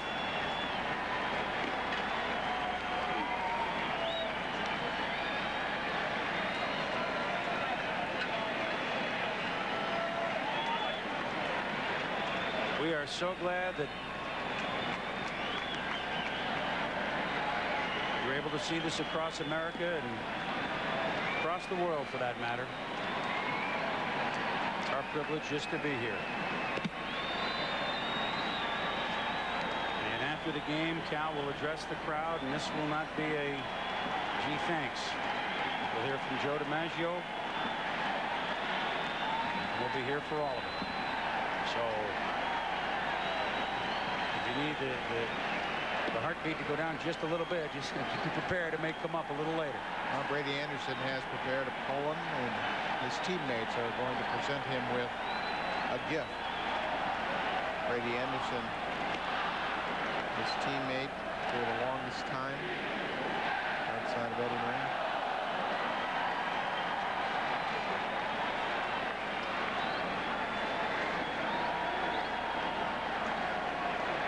Just another night at the ball yard, huh, Mr. Martinez? Wow. That's baseball. You know, we talked about the record and the magnitude of being able to come to the ballpark and see a record. But when you can associate Cal Ripken Jr. with Lou Gehrig and be a part of it, and everybody knows the accomplishments of Gary and how significant his name is. But now we have all been a part of a new association.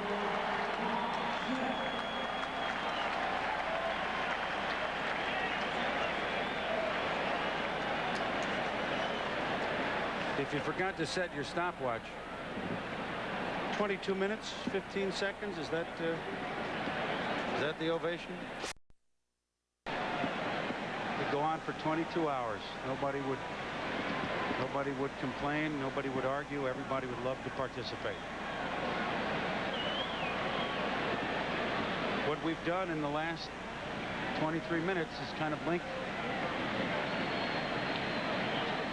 baseball of the roaring 20s and the 30s. And one of the all-time greats, the all-time great team, with baseball as the century closes out. Tonight, in case anyone doubted, link together the entire 20th century of baseball.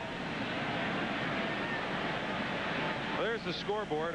It's a new position that no one has ever played before. Position 2-1-3-1.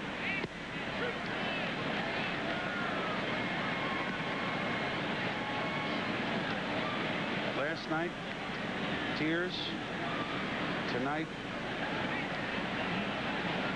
if we call it jubilation, I think we do. Relief. Satisfaction. Mark Smith, Brady Anderson, Manny Alexander, 9-1-2 bat here in the bottom of the fifth.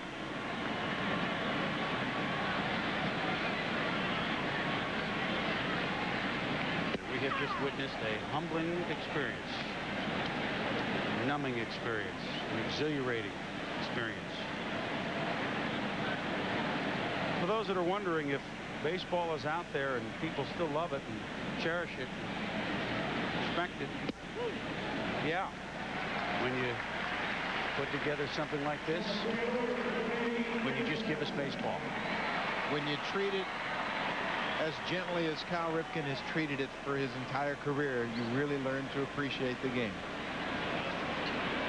We'll visit shortly with a man that took to the field in the Oriole colors the same way Cal has done every night. Brooks Robinson, the only man that's played more games with the Orioles than Cal. Played almost 2,900 games. Brooks will join us in the next half inning. Brady Anderson's been swinging well. 2 home runs last night as a single and 2 trips tonight. Fouls that one off.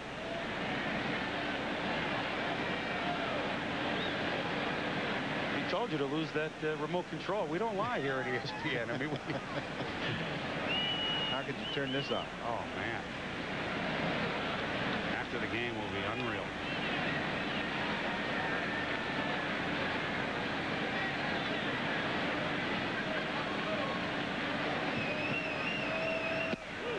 Everyone here in the park feels what everybody at home feels, what the president spoke about.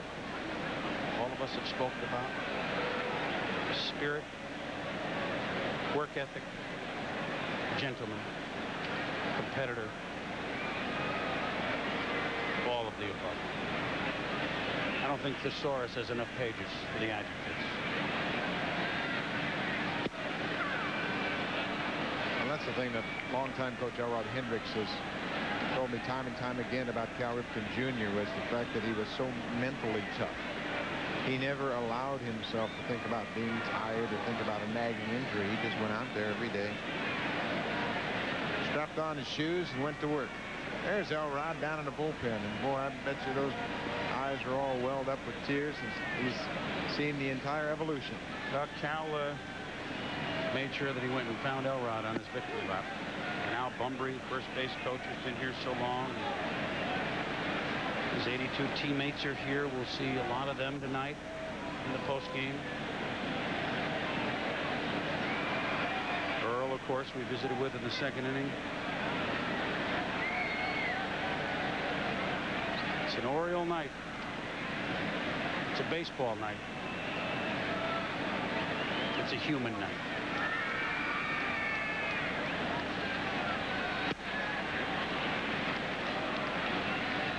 Anderson sits down. There's one out here in the Baltimore 5th inning with Manny Alexander coming up. As Bosky gets Anderson tonight for the second time in 3 trips. Alexander, one of 30 second basemen that has played with Cal. It's interesting, there are at least 8 in the park tonight. 3, of course, currently on the Orioles: Alexander, Brett Barbary, and Jeff Houston. Houston is at third tonight, but he's played second base. There are 3 in Angel colors tonight. Ooh, was close to getting him. Rene Gonzalez, who people remember as an Oriole, is on the Angels bench. Rex Hudler, the second baseman tonight for California, played with the Orioles. There's Rene Gonzalez, who represented the Angels in presenting Cal with a gift last night. Hudler, who was at second base. And third base coach of the Angels, who you don't really remember as an Oriole, certainly, but was a fine shortstop. And I talked with a long time tonight about what Cal has done. Rick Burleson, the Rooster, long-time Red Sox and Angel, then came over here to the Orioles and he got hurt and didn't really get to finish up properly. And the Rooster was just sitting there with his jaw dropped, kind of. We gazed out at shortstop for about 15 minutes today and talking about it. He knows all the. He said that he thought if he could go through a season and play 155 games, which he's done a few times, that he's had a heck of a year. This is ripped to left field, but Alexander, not with good power, gets under it, and Garrett Anderson makes the catch. There's 2 outs. Mark Smith back to first, and Rafael Palmeiro, who homered in the first inning, will come up. 2 other first basemen we should mention that are here tonight: Rich Dower, who will be on the field later as second base, and one that you will not remember as playing second base, but one of our broadcast brethren, a couple booths down for the Orioles. And my favorite all-time nickname. Yes, he played a couple games at second base. John, tonight, let it be Lowenstein. And tonight it has been more than Lowenstein. And Lowenstein Cal Ripken's first appearance, August 10th, 1981, came in the 12th inning as a pinch runner for Kenny Singleton this year tonight. Lowenstein singled. Ripken scored from second base, and it began. 1 run scored as a pinch runner on August 10th, 1981, on a single by John Lowenstein. I reminded Lowenstein last night, he'd forgotten it. He said, "Oh yeah, I promised I'd get him in." There he is, very personable John Lowenstein. If you remember those teams, the platoon that Earl had in the outfield, 79, lost out to the Pirates in a memorable World Series. Gary Renicky, John Lowenstein, lefty-righty combination. Earl Weaver had a very good ball club. We heard him talk earlier about how the real leaders on the team didn't need a whole lot of help. They were much like Cal Ripken. They went out there, did their job, and if anybody slacked off, it was the players that took care of it. Outside of Palmeiro, it's 2-1. There are 2 outs. Smith at first. Palmeiro, Bonilla, and if you just joined us, where have you been? But Ripken hit a homer in the 4th inning. His 3rd in 3 nights. His 15th of season. Salmon, a solo homer in the 1st for California. So the 3-1 score and 4 solo home runs here at Oriole Park at Camden Yards. And a little reach out, base hit by Palmeiro. Smith will stop at second. 2 outs. Bonilla up and Ripken on deck.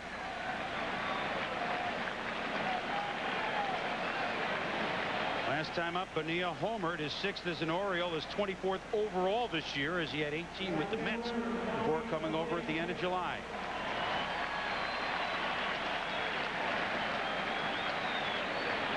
In the first 2 at-bats, Sean Bosky has worked Bonilla away. First time he struck him out. Second time Bonilla hit a fastball out over the outside part of the plate for a home run to center. Got to work the inside a bit. Cal Ripken on deck, homered his last time up. Back-to-back home runs, Bonilla and Ripken back in the 4th inning. The only thing left for Cal to do at the plate is point before he takes now, that's a cut. the last thing he would do. No, we've seen about everything else. I'm running out of, my list is getting short of what I think that he can't do. Hit it over to Babe's Tavern, right? How about if Bonilla gets on and loads the bases? A granny, huh? You working for Disney already? They just bought us.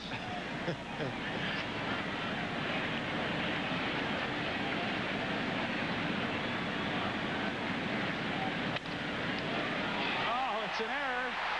But they're sending, no, they hold up Smith, and well, tonight, you asked for it, you got it. The base is loaded for Cal Ripken.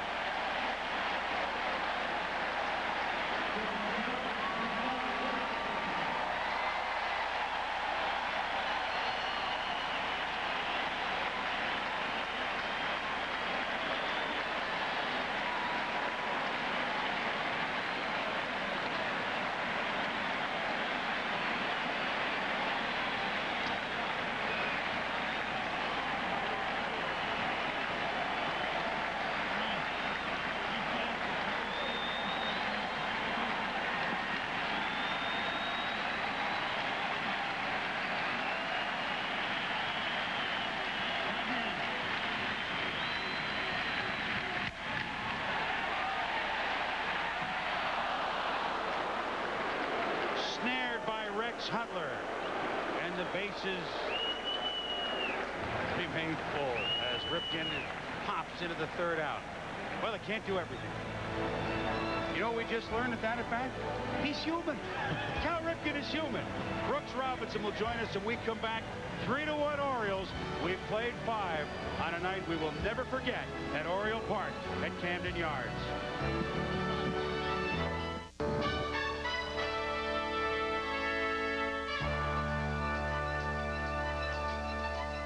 Third base is, is an exciting position. Brooks Robinson showed us all how to play it.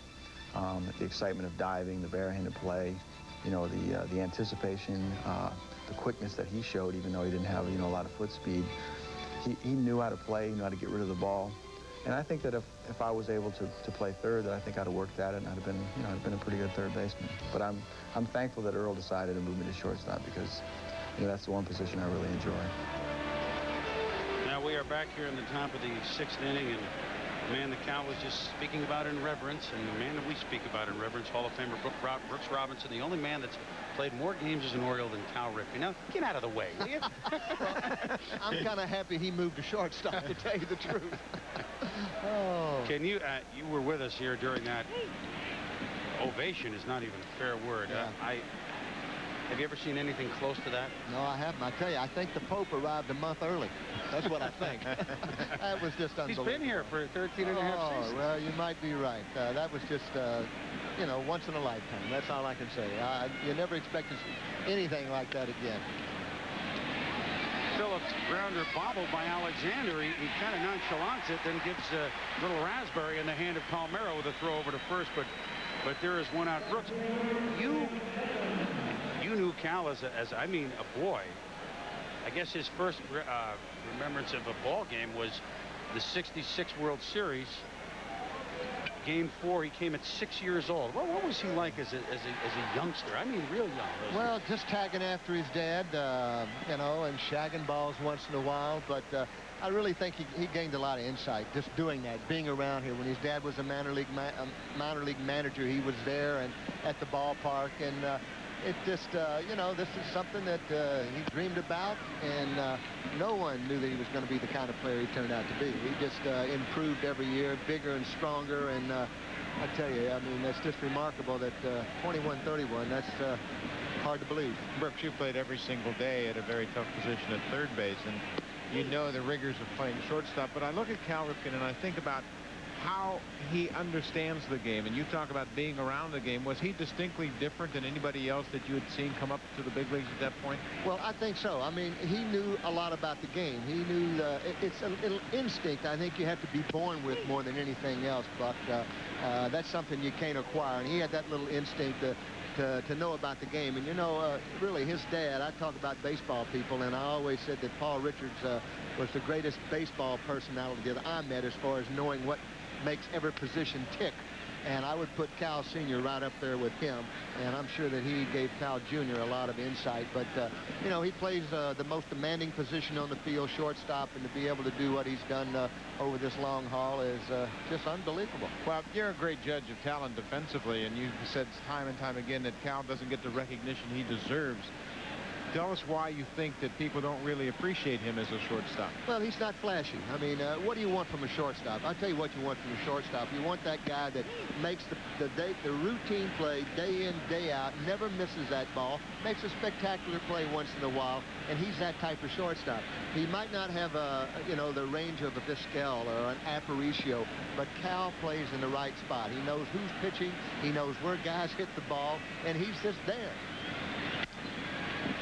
Another thing I think about when I think of Cal and his makeup is the way you guys basically set the tone for him, because when you think back to those great teams of the 60s and early 70s, you were pretty much understated as a team, and do you think he picked up some of that attitude and carried it forward? Well, I think so. I think that really, you can look at his demeanor. I mean, never gets excited, just day in and day out, and I look at the teams back in the you know, 69, 70, and 71 when we went to the World Series, and we were pretty calm, cool, and collected, and didn't really show a lot of emotion. And I think probably that's kind of the way. And again, it comes from his dad also. Well, Earl Weaver talked about the way you players kind of policed yourselves on the field. If anything needed to be addressed, speak about that, because Weaver said he didn't deserve as much credit as he may have gotten. Well, he deserves a lot of credit. I tell you, he was able to get all 25 guys involved in the game and make everyone feel important. But you're right. When something needed to be aired out, whether it be a player or whatever, I mean, you just aired it out. You know, you let everybody know where they stand. And, hey, when you cross those white lines, you're out there. It's a serious business. And that's kind of the way everyone approach it. And that's the way you should approach it. Brooks, you played 4 complete seasons, not missing a game. You played 4 shy of 2,900 games. I mean, can you articulate what 2,131 straight games can possibly mean? I mean, I'm not saying we're close, but you know the feeling of playing every game in the season. He's played every one in 13 and a half. Yeah, you've got to be awful stubborn to do that. You have to be awful stubborn to do that. That's the word I like best of all. I think that.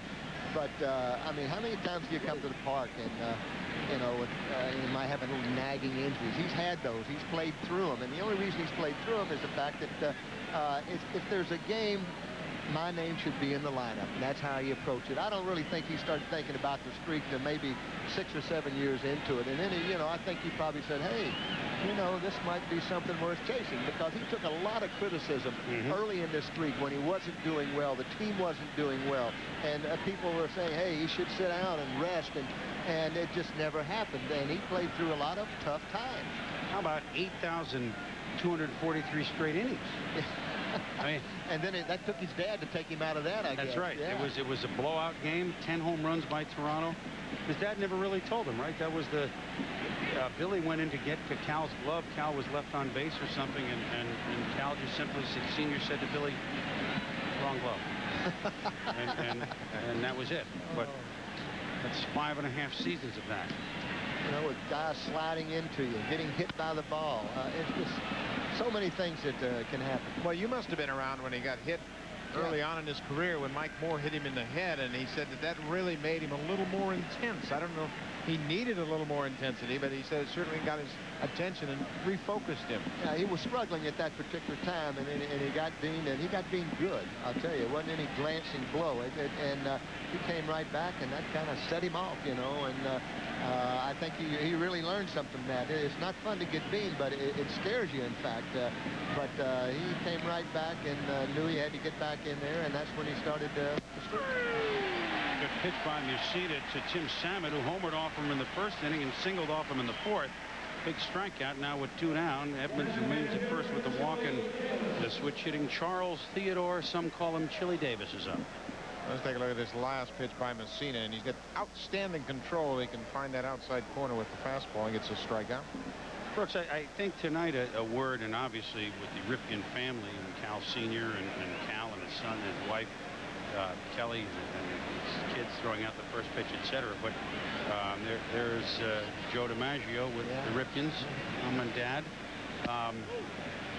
But the Oriole family, I mean, things are different now, but you really, if I think of a baseball team, and that's extended from when you played and then really into the 70s, 80s, beyond a little, it was for about 20 years as good a family in baseball as there is. What does tonight, this is an Oriole family night.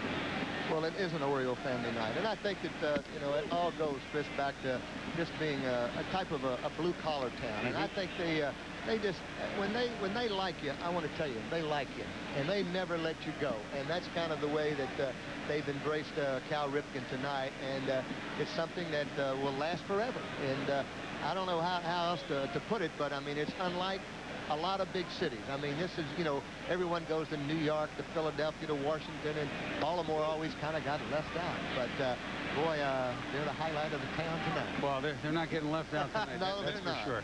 And I think you all had a team that people, whether they rooted for the Orioles or not, had everyone's respect. And I think that that's kind of carried over to Cal and what we were seeing tonight, and people are thinking of Orioles and years go by. I mean, I know the rivalries in the American League cities. You'd go into the Bostons and the New Yorks, and you weren't booed and hooted as a hated team. You were booed as an opponent, but it was a different sort of there was no jeering. Everyone always wanted to come out and see the Orioles. I'm not being patronizing. I know it because I sat in Boston and watched all this. Well, like you say, it probably started just, you know, you started winning, and you had a front office that was first class, and it kind of went right down to baseball people, went right down to the players in the field, and it just permeated. I mean, even the minor leagues and the players we brought up, and they just had a certain feeling on knowing what to do. Can it still be that way today? No, I do not think it can be that way today. I just think that baseball has changed so much, Chris, that you probably won't ever get that feeling again. That's the way I feel. That's sorry to admit, isn't it? Oh, it is. Absolutely. Absolutely. I mean, it's just like any other, I don't want to be a philosopher, but I mean, like any other part of our society, it's changed, and there is a different feeling. Wow, the feeling of certainly what was and what you grew up thinking and still think of baseball. We're feeling that tonight. There's no doubt about it. No question. Big situation here in the ball game. You've seen us walked a couple with Chile on. They're 2 outs, but 2 on in a 3-1 game. Terry Clark and Mark Lee are throwing in the Baltimore pen. They're in the dangerous J.T. Snow. He had the 87 RBIs is up. Speaking of famous folks whose fathers were outstanding athletes, certainly Cal Jr. at his there's the bullpen with the two with Clark and Lee throwing. Everyone knows that J.T. Snow's father, Jack Snow, an outstanding All-American, wide receiver, and played 11 years with the Los Angeles Rams. So just like the Ripken bloodlines, certainly you know where the genes came from. Same with this young man. Well, he's turned into a pretty good player this year. It took him a while to get his feet on the ground, but I'm happy for him. This is ripped but foul. I know something you certainly appreciate about players, young players like this, is the way he plays defense at first base. Yes, outstanding defensive first baseman. Berkshire, what do you think it is about the guys that are around the game, like J.T. Snow and Cal Ripken, about picking up, it's kind of a attitude about professional sports. This is how you go about your business. Do you think that's missing an awful lot today? Oh, I think so. You know, the money's made the big difference too, Buck. I mean, it's more of a me, I game, and just don't get the same feeling. And I don't know. That's just the way it is. You know, that's the feeling I get.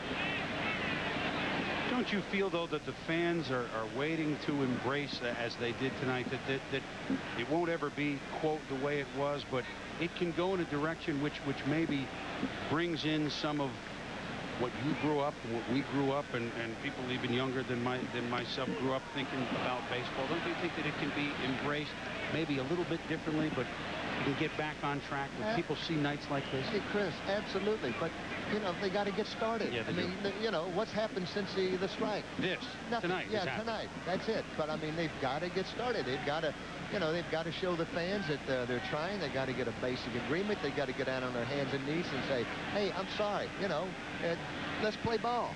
And let's have a commissioner that might tell an owner or two to, hey, don't do that. That's right. I mean, I get around, I see a lot of people, and that's, you know, there's still a lot of people that are very upset with the game of baseball. And, you know, it's the real fans are here, but it's the borderline fans that are not coming to the ballpark, that can do other things, and they're doing other things.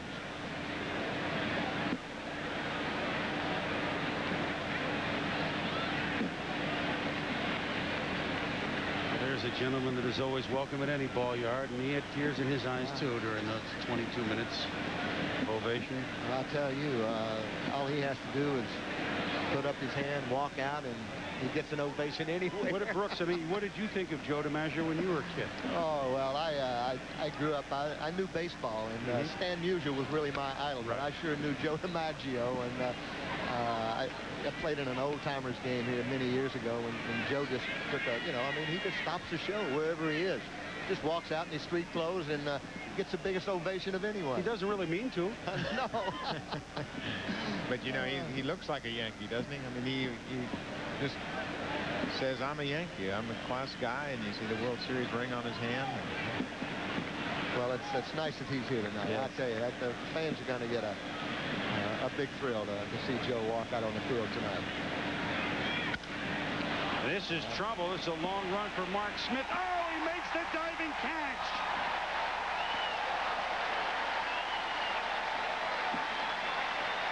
The youngster Mark Smith keeps this game a 3-1 lead because with 2 outs, everybody was flying. The Angels were looking to knot it, but the youngsters coming through on a night of the veteran. 39. Lou Gehrig, the Iron Horse, has just taken himself out of the Yankee lineup for the first time in 14 seasons. 2,130 consecutive games, a record that will stand as long as young men play the game of baseball.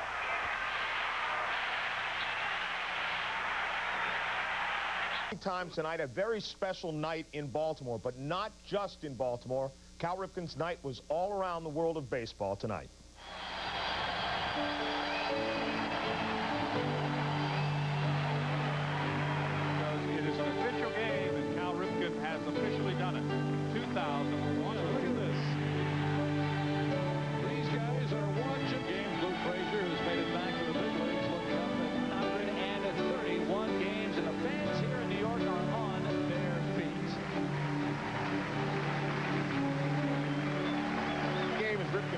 record. As Bob Shepard said, Cal Ripken has officially broken Lou Gehrig's record. Back to you, Chris. All right, John, thank you. Boy, now there's a touching scene. That you really think that it's just here in Baltimore? I mean, it was a night when everyone in baseball was connected. As we look down, and this thing's providing pictures from before today's players were born. Woodward Blimp over the All-Star game in 1933. Speaking of pointing it out, Buck, speaking of pointing to center field, he's here tonight with a special tribute to Cal, and yes, he is #1. We're joined, Chris Berman, along with Buck Martinez, by Brooks Robinson, the Hall of Fame third baseman from the Baltimore Orioles. And new pitcher for California is Mike Bilecki. It's an all-Cub night. Bosky is given away to Bilecki, and Ernie Banks is in the stands. So I guess Ernie at least is getting some sense of satisfaction from it. The Cubs being represented. Harold Baines is up a 3-1 Oriole lead in the bottom of the 6th, and he strikes out. Brooks, that was not, I mean, everyone seemed connected tonight. Everybody, either you were here or you were here in spirit for baseball. Oh, you sure were. I came in a little later, about the 2nd or 3rd inning, but I mean, people just standing out on the street still trying to get tickets to get in here. It was unbelievable. This park itself, I know you love the old Memorial Stadium. We asked Earl the same thing, but this setting, this park itself is kind of what Cal's done tonight. Combine the old with the new, if you think about it. Well, it sure has. It's made a big difference, Baltimore, downtown-wise, but it's just a terrific park for the fans. A lot of things happening. I mean, people walking around. Boog Powell out there selling barbecue. I mean, you can see the pitchers warm How does it taste? I mean, I've had it a few times. You like that? Yeah. I don't like to get in line, though. He makes me get in line, you know. You got to be kidding me. Yeah, he makes me get in line and makes me pay for it. That's what I don't like about it. But you're right. This combines the old with the new, and it's just a great ballpark. I tell you, it's a great park to hit in, Buck. You'd love to hit here, too. Yeah, it's nice and cozy, isn't it? It sure is. The ball flies out of here, and that's really been the Orioles' problem most of the year. They just offensively have not done the job. Chris Hoyles fouls this one, and Snow a long run. We talked about his fielding. We talked about it, and he missed it. It's a fair ball, and now Hoyles was thinking about going to second. That's, of course, a tough play. I figured it would be a nice segue into him making a nice catch, but, you know. Now they got turned around, and the ball got over to the back of his head, and it drifted back into fair ground. Chris Hoyles gets a single. Watch J.T. Snow in foul ground there, and then the ball starts to drift on him, and that finally ends up in fair territory. Hudler, Salmon all around. J.T. got turned around, Brooksy. I think J.T. probably called for the ball a little too quickly, and it really ended up being Hudler's ball. He had the best angle on it, and here, if whoever picks up the ball, if he throws to first base, he's got Hoyles dead at first base. So the Orioles with something going, and the third baseman Jeff Houston is up. Brooks, what was your, it's hard to say favorite memory. I mean, you guys won that World Series, shocking the Dodgers. We talked with Earl. It seemed like some of the World Series early on that you think you'd win, you didn't win, and the ones people didn't think you would win, like '66 sweeping the Dodgers. Sure. The Big Red Machine in '70, and that was, of course, your series. Is that the one? Well, I think that I played before, and the two were supposed to win, we lost, and the two were supposed to lose, we won. But I don't think anything tops your first World Series. Really? Yeah, I just, you know, when as a kid growing up, you always say, boy, there's a guy who did it. He was the MVP that year. We hit back-to-back home runs in the first inning of the first game, and that was just about the end of the fireworks. Koufax? Well, Drysdale that game, that was right. A little advantage we had. Not that Drysdale wasn't a great pitcher, but Koufax was their #1 guy, and he had to try to finish off the Phillies to get in the World Series. This is interesting. Yeah. Finally, Easley makes the play, and there's 2 outs. But as a youngster growing up, you just dream about signing a professional contract, getting to the major leagues, being on a pennant winner, and winning the World Series. And we did that in '66, and I just, you know, I said, hey, if we don't ever do it again, we did it one time, and that's really what it was all about. So I'll never forget the first time around. And in in '69, of course, the Mets, we won the first game, and then we never got out of New York. And in '70, I tell people I played almost 23 years professionally, but never had 5 games in a row like I had in that World Series. I mean, you know, you can play 2 weeks and never get a chance to make a good play at third base, but in that particular series, You know, it was hitting and fielding, and yeah, a little bit of fielding, as I remember. Yeah, right. And I tell people, well, the thing that no one remembers in the first inning of the first game, a little 24 hopper to me, and I made a high throw to Boog Powell for an error.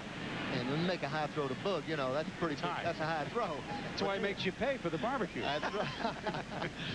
But I can remember saying after that, oh, man, here we go again. I mean, what is coming off? You know, you lose to the Mets in '69, and here the first ball is hit to you in the World Series. I think it was Woody Woodward hit it to me, and you make an error. But everything else after that was upbeat. Made that great play on Lee May in foul territory and threw him out. Yeah, Lee is a hitting coach here. He never lets me forget it. I mean, every time I see him, he says, hey, Robinson, no one would ever heard of you if I hadn't hit that ball. Well, I don't quite think that's true. Big night for Arkansas up here. You, the president, I mean, you're all Cardinal fans, Musial. Yeah, well, that's okay if you had the president on first tonight. That's fine with me. He wanted to get out of the way before you got on. Well, Smith, who made the big catch, made the strikeout, and so we remain 3-1. Brooks Robinson, it's a pleasure. Thank you. Enjoyed being with you guys. It's been a great night. Thanks, Brooksy. All right, Brooks. We'll be back here to Baltimore in a moment. Back in Baltimore, the Orioles on 3 solo home runs, one of them hit by a man named Ripken, lead the Angels 3-1 here as we begin the 7th inning as Mike Mussina trying to make Cal's night extra special. Mussina on the mound saying he just wanted to have some fun tonight. He's trying to become the first 16-game winner in the American League. Now he faces the young left fielder Garrett Anderson, Rex Hudler, and George Fabregas of the Angels. 6, 7, 8. And a beautiful inside-out swing by Garrett Anderson. And again, Mark Smith makes the diving grab.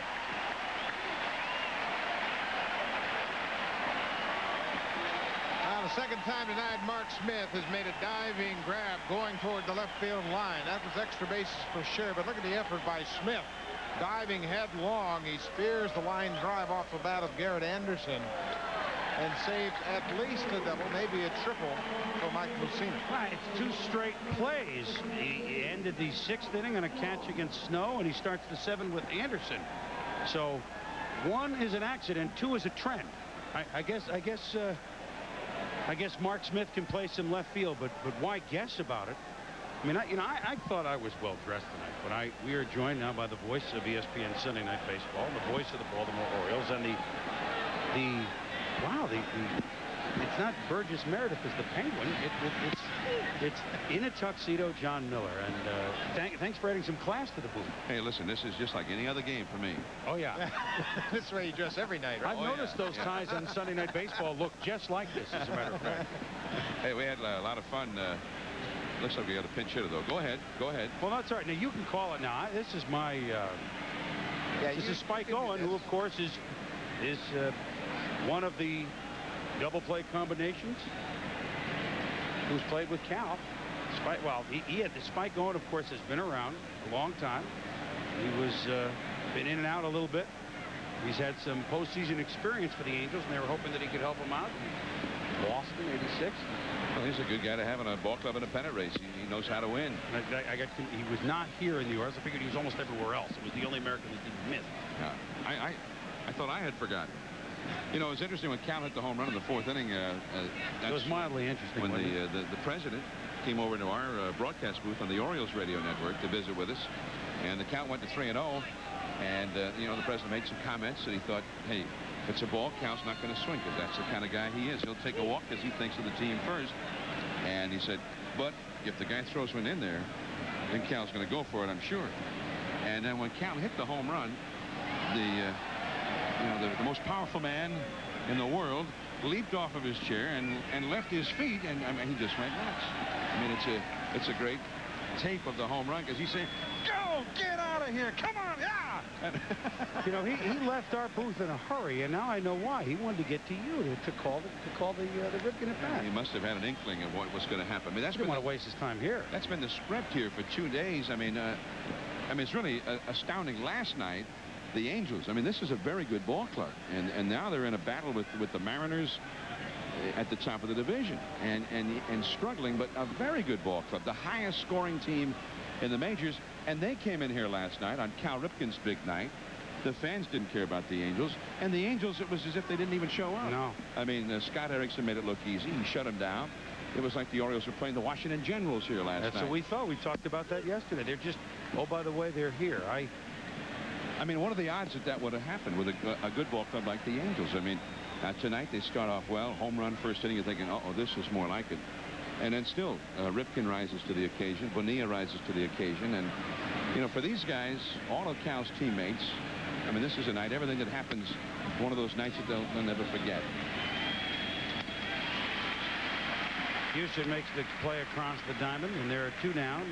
Fabregas will be up, and young fans, older fans, all sorts of souvenirs. The programs are long sold out. I know there'll be plenty more because they could sell these for about 2 years, I think, after tonight. But they're sold out, I know, because we've been to a few booths trying to get them ourselves. You know, over the years, as Fabregas comes up with 2 down here in the 7th, when big moments have happened in baseball, you know, Aaron hit number 715. Yastrzemski got his 3,000th hit at Fenway. Things like that. Ricky Henderson with the all-time stolen base record.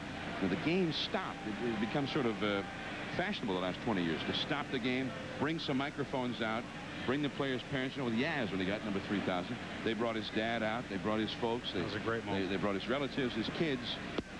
You know, his grandfather, I don't know who all they brought out there. The game stopped and they had ceremonies right out there at first base. And the fans loved it. But Cal requested no ceremonies. And you know, that goes against the way Cal learned this game and the way he learned it from his father. But the fans here tonight decided to have their own spontaneous ceremony, and then I love Palmeiro and Bonilla shoving him out there saying, hey, take a lap, will you, so we can start this game up again at some point. Were you surprised to see that, the victory lap? I was. And I know it wasn't Cal's idea. No. And it certainly wasn't on any script. I mean, the Orioles had agreed no ceremonies. And yet, I think Palmeiro and Bonilla both figured, hey, this is going to go on forever. We've got to do something to bring it to an end. And so Cal took the lap. And it reminded me of Yastrzemski after he played his last game at Fenway Park. Went out for, I think actually took 2 laps around Fenway. And you know, that's something to remember for what makes part of the evening special, much more special than any of the planned ceremonies, because this one sort of just happened. And Cal Sr., I mean, what a proud night for him. Has not been back for a couple years since he was let go, the coaching staff, a couple of years ago. Well, I tell you what, you want to throw to a break? You're here. Go ahead. After 6.5, 3-1 Orioles, don't go away. Top of the order coming up. You're good. The Yankees were coming back to tie the Mariners. They went on to win the game. Paul O'Neill drives in Velarde here. This is the 6th inning, part of 4 runs in the 6th. The Yankees win it 4-3, and the Phillies and the Dodgers will come up following this game and following the ceremonies. That's Heathcliff Slocum. A little earlier, watching Cal Ripken Jr. and the Orioles in action. They'll be coming up following your post-game reports and celebration. Chris, Buck, and John. All right, John, thank you. Yeah, we trotted out everyone. We got John Saunders in the studio. We got John Miller and Tux, and you'll be emceeing tonight with Chuck Thompson. That we haven't. Have we seen the old tune? We ain't seen nothing yet, although it's hard to top what we saw. But tonight should be special after the game. Yeah, well, I think it will be something that the fans they want, because Cal is going to address the fans tonight. I mean, he's thought about it. There are things he wants to say to them, and it could well be a very emotional time. And so that will be after the ball game. You know, Joe DiMaggio is here, who of course played on some of the greatest Yankee teams of all time with Gehrig. Was there the day Gehrig told Joe McCarthy, "Don't put me in today, Skip." And was there for the famous Lou Gehrig Day on the 4th of July, 1939. So DiMaggio is here, which is sort of the perfect baseball figure to be here on this night of all nights. Brady Anderson, the hitter, and he is 1 for 3 in the game, facing the new Angels pitcher, left-hander Bob Patterson, who's on. So there'll be a few things like that. Cal Sr. and his wife Vi will be here. Billy's here as well, which is kind of a surprise. So they'll have some interesting ceremonies. Earl Weaver will be involved in it. Brooks Robinson. Of course, you know, Cal came up as a third baseman, and Brooks was his idol as a kid. And then Earl moved him over to shortstop in that first season, which was kind of a controversial move. But it was interesting with looking at his folks tonight while this ovation went up, because, you know, I mean, Cal Sr. is a guy who he's sort of like the drill sergeant in boot camp in the Marine Corps. You know, I mean, He's tough. He says, here's how you do it, and that's it. But he taught generations of young Orioles how to play the game, including this particular fellow. And, you know, he just looked so proud of him. And, you know, Cal, the family was so close-knit that when they took Cal to first grade, he refused to get out of the car. And then when they got him out of the car, he ran right back to the car. And then when they finally got him into the school, the minute they turned around, he ran out of the school and ran home. This went on. This didn't just go on for 3 days. This went on for a month. You know, he'd finally get in the classroom.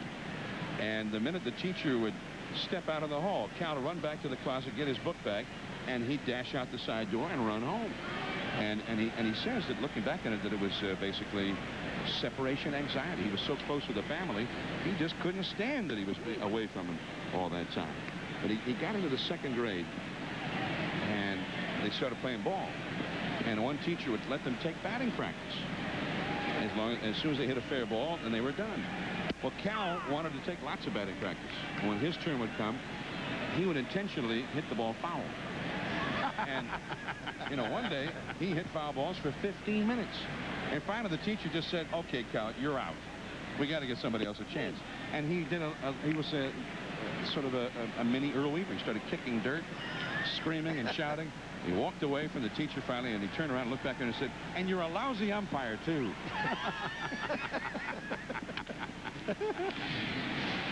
Manny Alexander grounds to Phillips, who makes the play across the diamond. And let's let John do this. This is a treat for me. We're talking college football, and whoa, boy! Tomorrow night on ESPN, it's college football as the Boston College Eagles take on Virginia Tech. Coverage begins with the weekend kickoff show, 7:30 Eastern, 4:30 Pacific, and then at 8 Eastern, it's BC and Virginia Tech, right here on ESPN. How's that? You know what? You might have a shot in this television game. I think you had a job doing promos. Join Chris Berman and Buck Martinez. Rafael Palmeiro, the hitter now. Palmeiro got the night off to a very fine start by hitting a home run.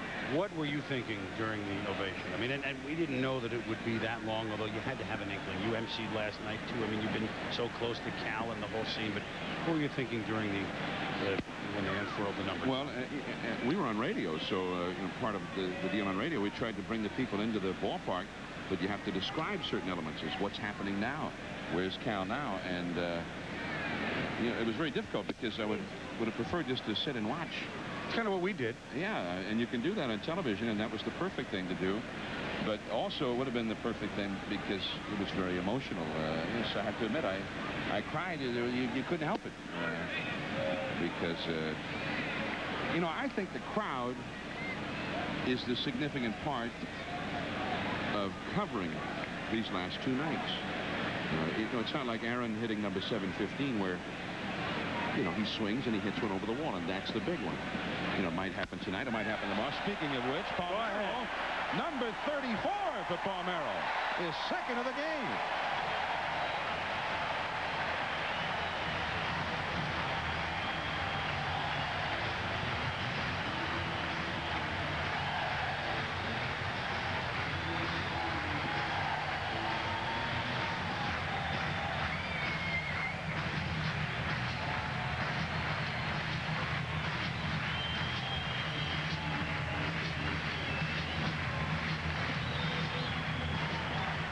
Once again, the Orioles pound out 4 home runs. It's a breaking ball. It didn't get far enough away from Palmeiro. And the extension, that was just on the outer quarter of the plate, and he hits it over the center field wall. Bob Patterson has given up with 6 home runs now all year, but Palmeiro is bringing a hot bat. 10 homers the last 2 nights here for the Orioles. Palmeiro's at, what, a dozen in less than a month? Oh, he's been extraordinary. He's now tied for second in the league again with Frank Thomas, who hit one tonight. Albert Bell hit number 36 tonight. He leads the majors, but Palmeiro has just been something else. And, you know, I feel bad for Palmeiro that the club has fallen out of the race, because even as the ball clubs faded, that's when Palmeiro got hot. And it's just a shame, because he really wants to be in the club that heads into October. That's his goal.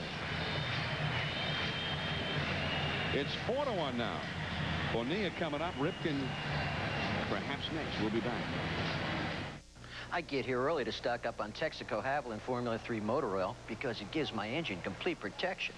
Me too. Michael Andretti. Texaco Haviland Formula 3 is formulated to control volatility and fight vaporization. And it's the same oil used by championship racing teams. Empty. Tough track, huh? Take it to the star. Get a Major League Baseball team cap when you buy a case of Haviland Formula 3. Emma, seems like we've known each other forever. Yeah, I know. 2 weeks. Will you marry me? Because, Emma, I love you, man. Oh, Johnny, you're not getting my Bud Light. For the great taste that won't fill you up and never lets you down. Johnny? Make it a Bud Light. Jane? It's Joan. Jane, Joan, whatever. I feel like I've known you forever.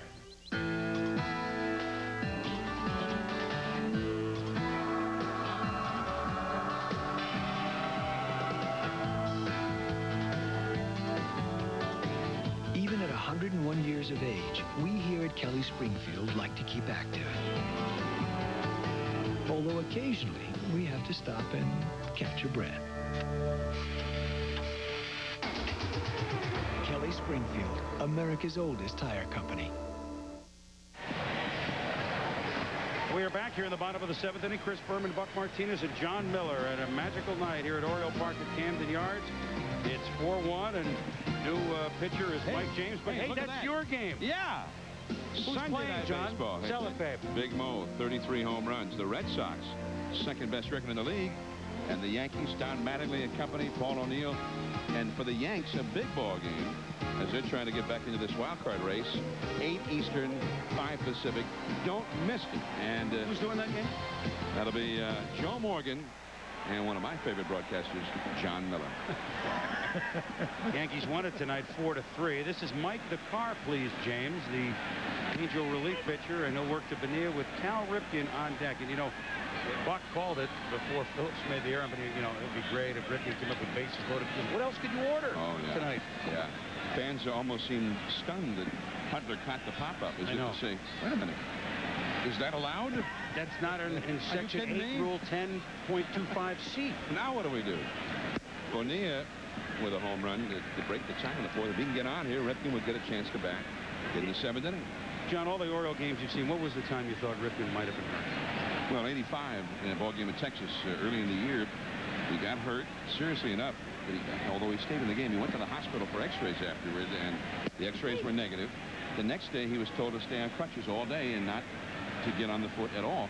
But it was a day off, so it didn't matter. If they had had a game on the schedule that day, he would not have been able to play. The streak would have been over.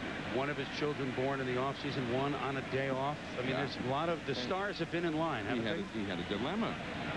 If the child was born, and would he leave the ball club and end the streak, or would he stay with the ball club? And then fate played a hand, and it didn't matter. It was born in a day off. A lot of elements seem to want Cal to get this streak, and now he's got it. You got to work, don't you? Hey, I enjoyed it. Nice to see you. Hey, we're going to see you at the post game too. Okay. You gave me an inning on, but an inning off. I love it. John Miller, thanks for joining us. We'll be back 4-1 Orioles.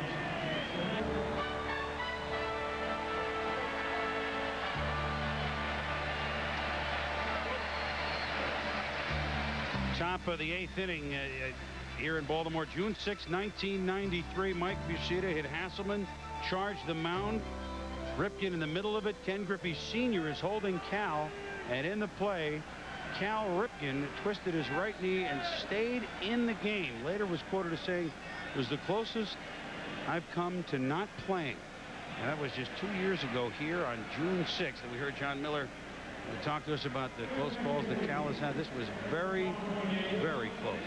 Well, that's his competitive spirit, and he was standing up for a teammate, so he was right in the bottom of that pile, and that knee got all twisted around. But fortunately, he was able to get a day off the next day and come back on the second day and continue the streak. Orlando Palmeiro. Well, the Angels have figured that Rafael Palmeiro's hit 2 home runs. Let's get to the plate. Our best Palmeiro as they trail at 4-1.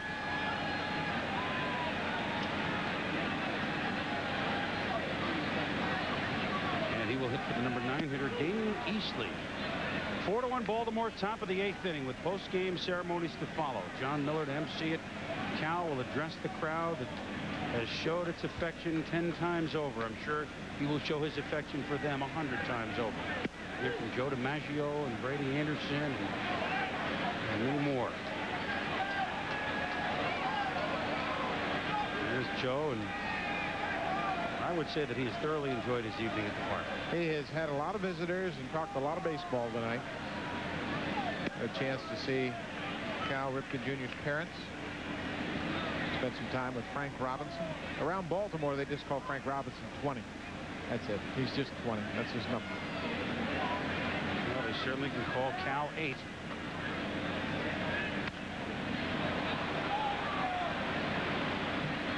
Cal, by the way, is the 14th Oriole to wear the number 8. Marv Throneberry wore it from 1961 to 62. Marv Throneberry, Cal Ripken, don't get them in the same sentence that much, so I thought I would take this opportunity to do it. Andy Etchebarren wore it for 12 years. But I think it's safe to say that Cal will be the 14th and final Oriole to wear number 8 as Palmeiro plunks it foul. Here's Kelly Ripken. I mean, she just thoroughly enjoyed this whole evening last night. She and Cal were out in director's chairs, out of swivel chairs, out at the pitcher's mound, and John Miller was there presiding as one by one assortment of gifts were presented. Some I'm not sure which I understand, but I think the most touching, Buck, and you can talk about it as Palmeiro fouls it off. Well, Henry Aaron was here last night for one, and that you think of Cal Ripken breaking Lou Gehrig's record, Henry Aaron breaking the Babe's record. Here they are in the same part. That was magical. But Jim Gott, who pitched the first game of the streak, was a game that Toronto won on May 30th, 1982, over. And it was Jim Gott's first major league win. And you pocket the ball as a pitcher. Last night, Jim Gott presented Ripken with the baseball. It was something that he had treasured and thought Cal would treasure it more. And what a classy move. That was the classiest move of the night. Well, Ripken was really touched by the move. He said, I am honored that you would offer me this ball from your first major league win, but I would even be more honored if you would take the ball back, because now you have made your statement to me, and I appreciate that. But that was the game that started the streak. Jim Palmer was on the mound for the Orioles. Jim Gott threw a one-hitter for 6 innings, and then Roy Lee Jackson got the save as he closed it out. But that started the streak that continues here tonight. All began on May 30th, 1982. At third base, Floyd Rayford. July 1st, 1982. Cal was moved to shortstop. We talked about with Earl Weaver. Game against Cleveland. He replaced Len Sakata. There's the name. Well, Cal said he came in and looked at the lineup card, and we heard Earl Weaver talk about it. He saw the 6 by his name, thought it was a mistake, went out, started taking some ground balls at third, and Len Sakata said, no, no, no, you're playing short tonight. But Earl Weaver knew the work ethic of young Cal Ripken. You know, before he moved to shortstop, he played 44 airless games at third. He played very effectively at third base, and everybody thought that would be his natural position because of his size more than anything. Had a great arm, powerful hitter. Well, again, our thanks to the Goodyear Blimp tonight. On May 30th, 1982, the night the streak began, this crew was in Indianapolis for coverage of the Indy 500. So we thank them for their help tonight. Cal is indeed #1. Boy, they've been up there a long time. Yeah, they have. Well, all that the ovation kept moving them higher into the stratosphere. Count is 1-2 to Tony Phillips. He's gone. There are 2 outs. Well, Len Sakata is the name that Cal replaced at short for good, and Wally Pipp is the player. Now, there's not often you get these 2 photos on the same page. Wally Pipp, the first baseman that Lou Gehrig replaced for good on June 2nd, 1925. He was hitting the Temple in batting practice before the game. Miller Huggins, the short, fiery Yankee manager, said, Pipp is out, Gehrig, you're in, and quote, Lou, you're my first baseman today and from now on. Well, 1-line drive in batting practice, and that was the end of it. Gehrig's streak started the day before, on June 1st, 1925, as a pinch hitter. This happened to be the very next day Pip was hit, and Pip was out. So Wally Pip, Len Sakata, linked now by history. And Wally Pip was quite a player in his own right. Well, the thing about Miller Huggins, we can get back to Gehrig for a minute, was that he ended the Iron Man streak of Everett Scott, who was the Yankee shortstop that very same year, just a month before, in May of 1925, saying he needed a little more pop in the lineup from short. And Everett Scott's streak of 1,307 was stopped. So here's Gehrig's streak, not knowing, of course, at the time, a month later began. Odd how history works that way. And here it is, Ripken and Gehrig. Everett Scott the third most. Steve Garvey, the National League record, as he broke Billy Williams' mark. And Joe Sewell over 1,100 games. Steve Garvey had the great story. That was his nightmare during the streak was that he went to sleep, slept in late, was driving to the park at 3:30 or 4 o'clock in the afternoon to get there for the night game. He had nightmares that he mistook the night game for a day game, and he would be turning on the radio, and it'd be the 8th inning, and he'd be on the highway. Garvey and Cal, I think, have had the same nightmare. I read that from Garvey. Cal describes it as paranoia. I heard it was Cal, so then I read something from Garvey yesterday. So, when you get a streak that long, there's some nightmares that most of us don't have. Well, they knew that they weren't going to miss because of any other reason. They didn't expect them to play every day. Johnny Oates had a couple of instances where he was trying to decide how to handle the streak, and he did some research on the Gehrig streak.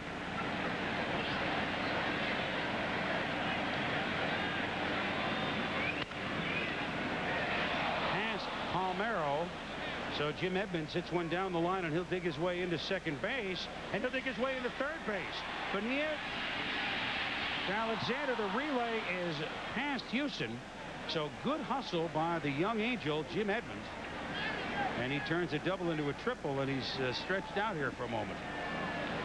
Bonilla had some trouble digging that ball out of that corner down there. Jim Edmonds had a tough landing at third base. Hellman went flying. Let's take a look at it right down the line. Palmeiro goes toward the line, tries to go for the back end. You can see it eludes his glove and goes all the way down into the corner, and then it bounces around. Here comes Edmonds around third. The relay from Alexander. And Edmonds had a tough landing. Oh, boy, they're going to boo Phil Regan, but Mike Mussina has thrown 140 pitches.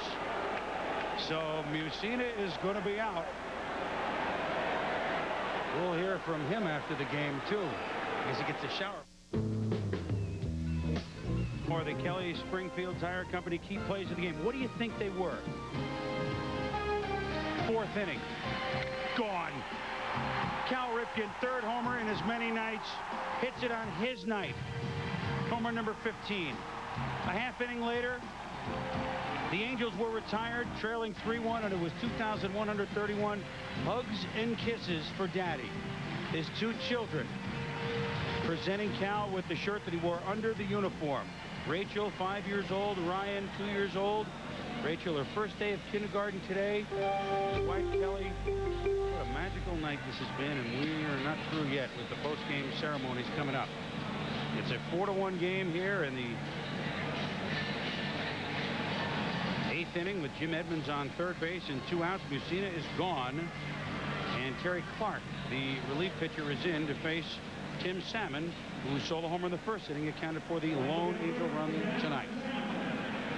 Terry Clark's been a very effective relief pitcher for Phil Regan. Here he comes on facing the right-hand batting Tim Salmon, who has already homered and singled in this ball game. Edmonds tripled into the right field corner. He stands at third base with 2 down. Look at scores elsewhere around the majors.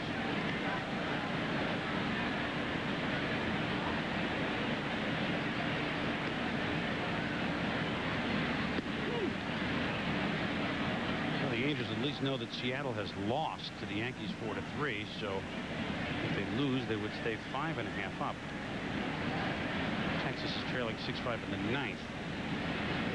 At home against the White Sox. Last report. This one could be trouble. A long run for Bonilla. He's not going to get it. It plunks in. Salmon with a double. Edmonds has scored. It's a 4-2 game, and the cascades of boos will come, although I can hardly say that Terry Clark was roped on that pitch, but a double is a double. Well, Phil Regan has had some tough times here lately with some of his pitching moves, and Tim Salmon's at second base with a little flare down the right field line, and here comes Regan again. Oh. See that breaking ball jam Salmon, but he's strong enough to flare it down the right field line just inside the foul line. A double and an RBI for the Angels right fielder. So both runs driven in tonight by California off the bat of Tim Salmon, and the veteran lefty Jesse Orozco will come in to face Chili Davis in a 4-2 game. For the Angels have the tying run of the plate, the person of Chili Davis. Tripleheader college football.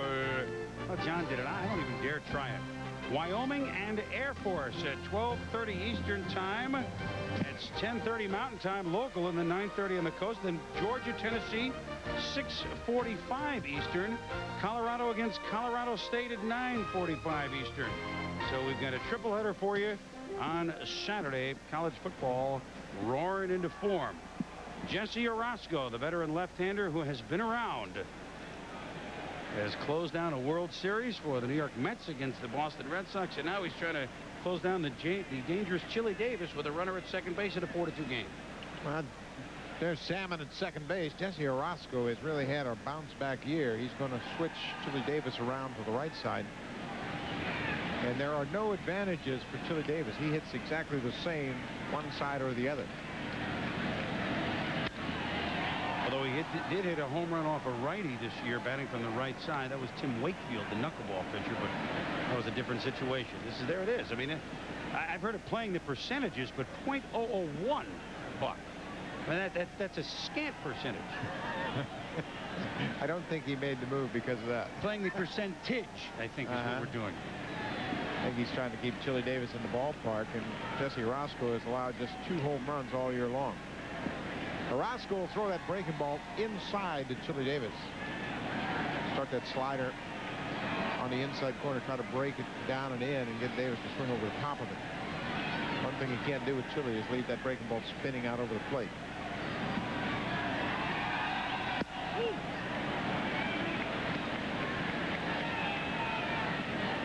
There was a while when the Angels scored 8 or more runs almost every game, Buck. They're scuffling. They had a big team meeting Sunday night after they lost in Boston. It affected them for 1 game, winning here in Baltimore Monday, but they're staring their 11th loss in 12 games if they don't get it going here, either in Chili's at bat or in the 9th. But they used to do little things. And as a young team, I had a long talk with Marcel Latchford. He said, you know, everybody, the first time through a slump like this, 9-game losing streak, we're all trying to hit the 3-run homers with nobody on. And it's one thing Chili Davis understands, that you're going to do the little things, but see, we didn't score those 8 runs by just pounding the ball all the time. There's a lot of situational hitting, which has kind of gone by the boards. And this is obviously some situational, but he said to be a guy on second with none out, and everyone's trying to drive him in. No, with none out, don't worry about it. They were getting away from it, and they've gotten into kind of a team-wide funk, and you've seen that happen with young teams, and that's where the Angels are right now. And when they're trying to win a division title for the first time, most of the players haven't gone through a pennant race in September, and a little bit different scenario for them. Orozco keeping it way outside, misses. It's 2-2. A reminder that the post-game ceremonies, we'll hear from Cal and Joe DiMaggio and many more. That'll happen very quickly after this game. We will go out, report on Philadelphia, Los Angeles. We'll go there when this is done. Wayne Stats and Joe Morgan, big game for the Dodgers. They know that Colorado has won. They know that San Diego has won, and the Giants are 1-1 in the second. So everybody in the West beneath them in good shape. Dodgers winning in the 9th last night. Good pitch as Orozco gets Chili Davis, stranding the runner at second base. And the Orioles maintain the lead at 4-2. When we head to the bottom of the 8th, one more at bat for Cal Ripken. A touching moment last night, certainly before the game, as $1 million donation was made to aid ALS research at Johns Hopkins through the sale of these special seats for tonight. That's Dick Dart, who is battling Lou Gehrig's disease. His wife Denise, son Kevin, daughter Lauren. They live in nearby Virginia, and that man made it possible, Cal Ripken. Well, the extra seats were put on the field and sold for $5,000 apiece and donated to Johns Hopkins, and Bobby Bonilla purchased 2 of those seats. You get to keep the seats. That's why he wanted to do it. Well, here's Cal. All he's done tonight is hit a home run in the 4th inning. He flared out his last time up in the 5th with the bases loaded. And he popped to the catcher in the 2nd.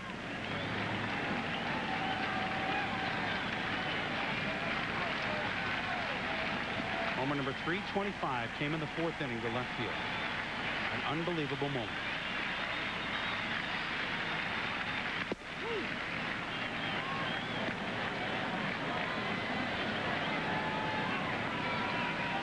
Mike James is the pitcher, the 4th California pitcher tonight.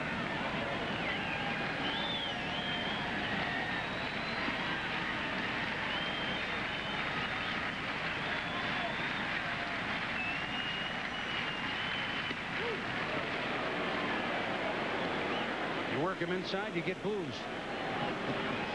It's the way it is. Well, there were suggestions all around the league that although the pitchers were very tentative about pitching Cal inside, but that's where you have to pitch him. Now that the streak is all Cal's, I'll be a little more comfortable. Just wow.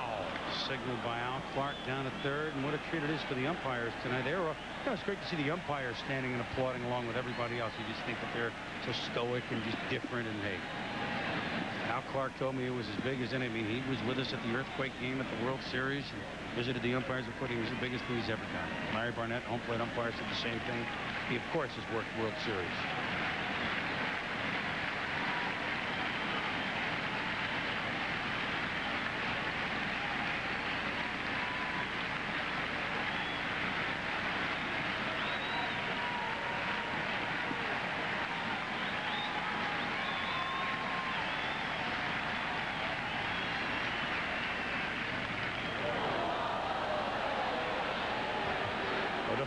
Don't have a ball glance off your nose now. Check swing. That ball just hit right at his feet and came up and kind of brushed up against the side of his face.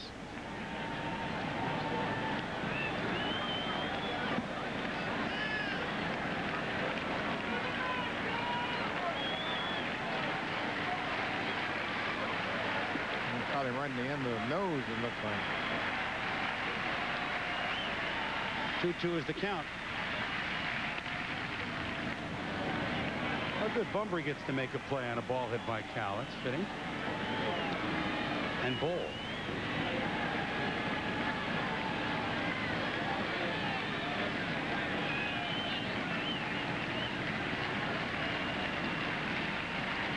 And the rookie of the year, Al Bunbury.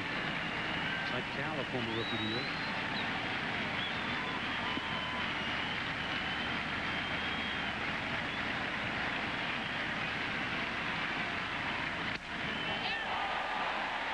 Head, broken bat, nothing phases him.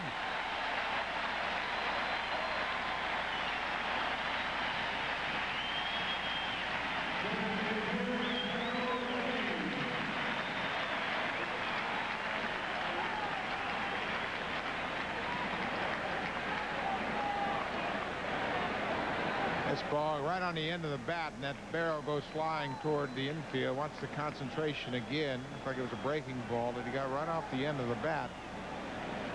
The bat explodes, but he's so strong he flares it into center field. 2 for 4 tonight here on Cal Ripken's night. Harold Baines fouls it off, so 2 homers and 3 singles the last 2 nights for Cal Ripken. Unbelievable. Cal, of course, the tallest man. There have been others that height. At 6'4", 220. The tallest man, nobody taller to play shortstop. They're up in nearby Aberdeen, Maryland. They have festivities there. They'll have a parade tomorrow in Baltimore for Cal. And they'll have another parade in Aberdeen tomorrow at supper time. Well, he graduated from Aberdeen, same place that his father graduated, and Billy went there as well.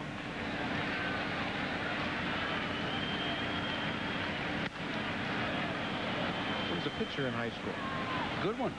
Struck out 17 in the state championship game. And he was concerned that nobody would consider him as an infielder. But it was the Orioles that drafted him, and well, they had some inside reports. Did they not? Feeling about his background. Hmm. 517 starting shortstops in the majors since Cal's streak began. And that got a smile. He obviously gets cable out there at first.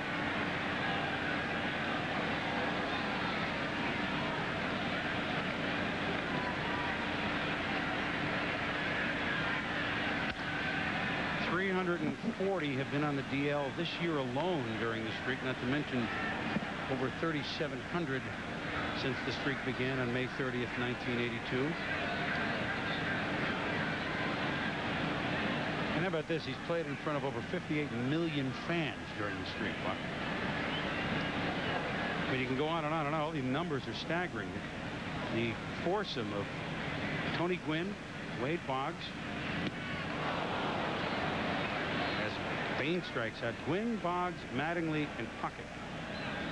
When the streak began, had 6 hits in the major leagues, all by Boggs. They now have close to 9,300, those 4 gentlemen. And we'll have more post-game. Cal will address the crowd. Joe DiMaggio really almost playing the role of Lou Gehrig tonight. I mean, that you think about it. John Miller will preside. There you go. Joe and Frank back together. Clipper and number 20. Sawed-off shot by Foyles. Nice running grab by Edmonds, and Cal.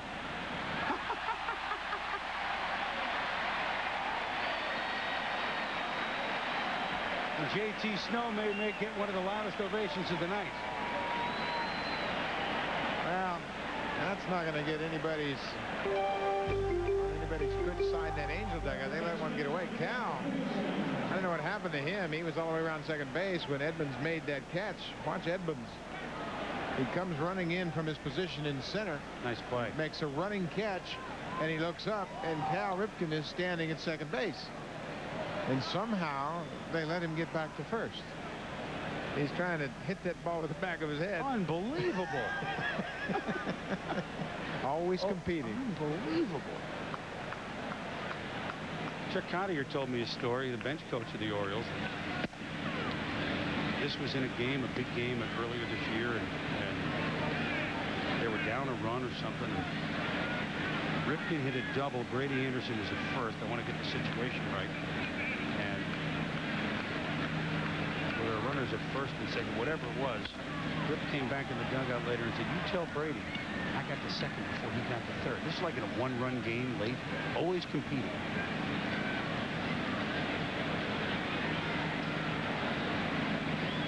He competes in everything. He competes taking ground balls during infield, taking batting practice.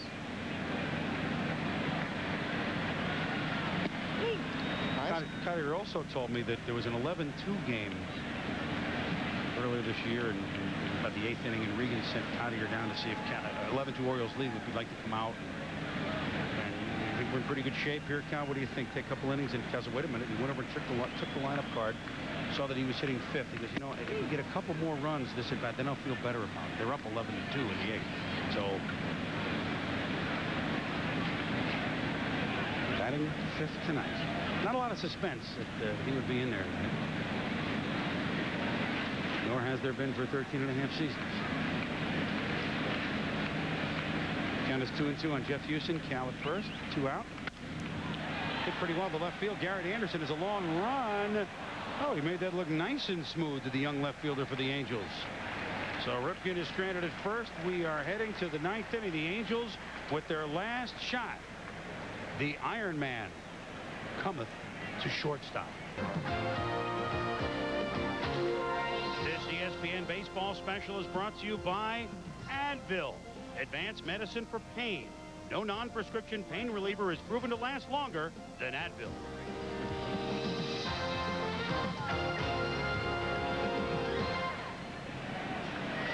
Welcome back to Oriole Park at Camden Yards. Jarvis Brown is a new right fielder going to replace Bobby Bonilla as the Orioles try and close it down on Cal Ripken night. A night that none of us will ever forget. A night that baseball will never forget. Certainly a night that Cal and his family, I don't know if they ever dreamed it was possible, but they certainly will never forget. And how high does this streak go, Buck? I mean, it obviously goes through this year. Yeah, there's no reason for him to slow down. He continues to play very well. He's hit his 15th home run here tonight. I mean, he has 2 more years on his contract, which he certainly will obligate. Now, that's another 162 plus 162. I mean, this would be 2,500 if he doesn't miss a game the next couple of years.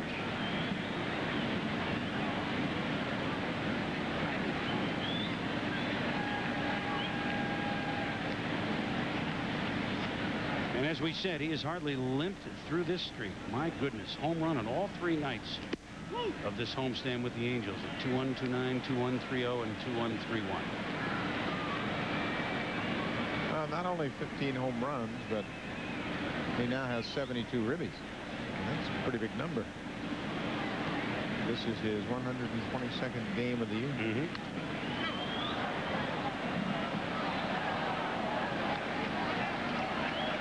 Well, he has had at least 70 RBIs every year since 1982. After the game, they'll clear the field. Cal, Joe DiMaggio, other dignitaries will address the crowd, will address you all at home. I know you don't want to, you know that remote control that we warned you to keep putting in the 5th inning? It's about time to kind of put that in the kitchen sink and just let it cool out for a while.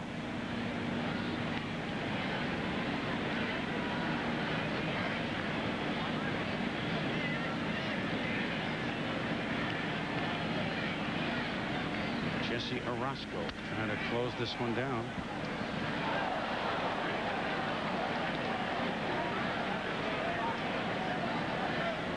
The Orioles would go to 8 below 500, and that's been the bummer of the whole thing, that the streak did not propel them to games like we've seen the last 2 nights. And I'm sure that Mr. Machina, if he thought that they had let Cal down, of course they let themselves down, but yeah, I know that there's gnawing feeling in the Orioles that they part is not supposed to go this way for them as a team. We're supposed to go this way as Snow is struck out by Orozco, who's faced 2 batters and struck them both out. Chili Davis and Jason Snow. JT felt that ball was down. Barnett felt Orozco had made a good pitch. 2 up, 2 strikeouts for Orozco. Yeah, next Wednesday, you and I will be in Cleveland. Talk about one great place to watch a game to another. Yankees in Cleveland, the early game next Wednesday on Wednesday Night Baseball. Chris Berman along with Buck Martinez here to visit with the president tonight, Brooks Robinson, Earl Weaver, John Miller. It's been fun.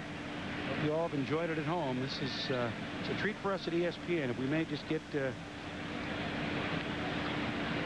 tell a personal story for just a moment. This is the final day of the 16th year of ESPN. Tomorrow's our anniversary. We begin our 17th season tomorrow. As Orozco gets over there in time for the pitch from Palmeiro, and there's 1 out to go, but I can't think of a better way to end ESPN's most successful year in our 16-year history than tonight. We go roaring into year number 17 tomorrow. Glad we could bring this one to you. 21-31, and Cal Ripken hits a home run.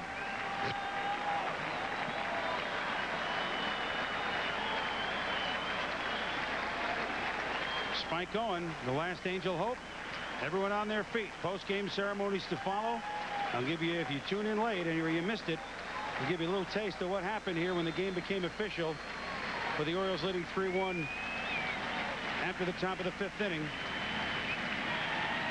When the Angels are retired, or if and when they are. There's one strike on Spike on.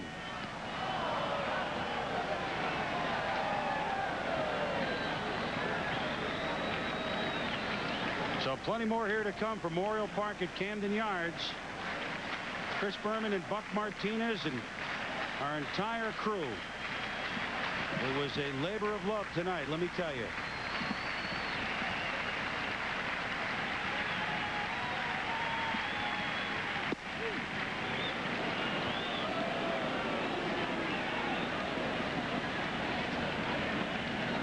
I'd be lying, Buck, if I said I didn't shed many a tear tonight.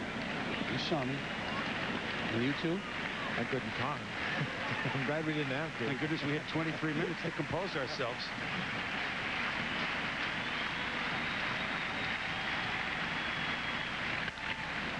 Owen hits it to center. Brady Anderson there to corral it. And on Cal Ripken night, tonight he breaks Lou Gehrig's record and extends his consecutive game streak to 2,131. The Orioles on a home run by Ripken and a pair by Palmeiro and a home run by Bonilla have beaten the California Angels 4-2. The scriptwriter who was here last night was back here tonight. And what we saw here in between the 5th innings, between the top and the bottom, we're going to feel some more of that in a few moments. Our post-game ceremonies. And this is a man that spent a good deal of his professional career in Baltimore. And then County Stadium in Milwaukee, the fans and the players watching the scoreboard. The ballpark in Arlington, another pretty good shortstop, Ozzie Guillen, applauds because he knows just what it would take. Everyone enthralled with the action. And Yankee Stadium, they just put it on the board. It's official. Where Lou Gehrig played in so many of his games of the streak of 2,130, it came to an end. That streak that they thought would be a record that would never be broken. And this one has been broken tonight by Cal Ripken Jr. Once again, my congratulations go out to Cal and his family, his wife Kelly, and his father and his mother. Terrific night. Right now, let's get back out to the ballpark and join Chris Berman. All right, John, thank you. It's great to have you with us on this very special night, about as special a night as I can remember in our 16-year history, and maybe in the 100-plus year history of baseball. There are very few moments like the one that we've witnessed. Cal and his family and honored guests will be on the field shortly for post-game ceremonies, and we will cover them all here from Oriole Park at Camden Yards. So please stay with us from Baltimore. We'll be right back. Maybe you should. Cal Ripken post-game ceremonies coming up, and the Goodyear Blimp Stars and Stripes. Captain Jim Maloney and the boys from Vienna, Virginia at the controls. We thank you, and we thank you for that message. And boy, the message was heard loud and clear tonight, Buck Martinez. And I mean, there were some thoughts that maybe 5 minutes, 8 minutes, 10 minutes. The victory lap that Cal took was certainly not planned. The outpour and the warmth was certainly well-deserved and was planned by the fans. Not that they talked about it, they didn't have to. And he hits a home run in the 4th inning. Man, you don't write this stuff. No, that's what he's all about. He has just had a phenomenal career, and you can see that's already the newspaper for tomorrow, the Sun. Cal stands alone. And they've got a big front page picture of Cal Ripken here tonight. And you know, that trip around the warning track to acknowledge all the fans was something that a couple of veteran players on his team, Rafael Palmeiro and Bobby Bonilla, got behind, and they kind of instigated it. And you can say what you want about the modern day player not having a sense of history, but both of those ball players right there knew how significant the moment was, and they wanted Cal to go out and show his gratitude to the loyal fans here of Baltimore that have been here year in and year out supporting this great Oriole tradition. Well, I hope the inspiration that we felt last night and tonight will carry over more than just what a great couple of nights of watching games. Last night, when the magical number of 2,130 was unfurled, it hit Cal like a ton of bricks. And then he hit this ball like a ton of bricks in the 6th inning. Gone. Tonight, in the 4th inning, gone. And then a half inning later, Lou Gehrig's record, gone.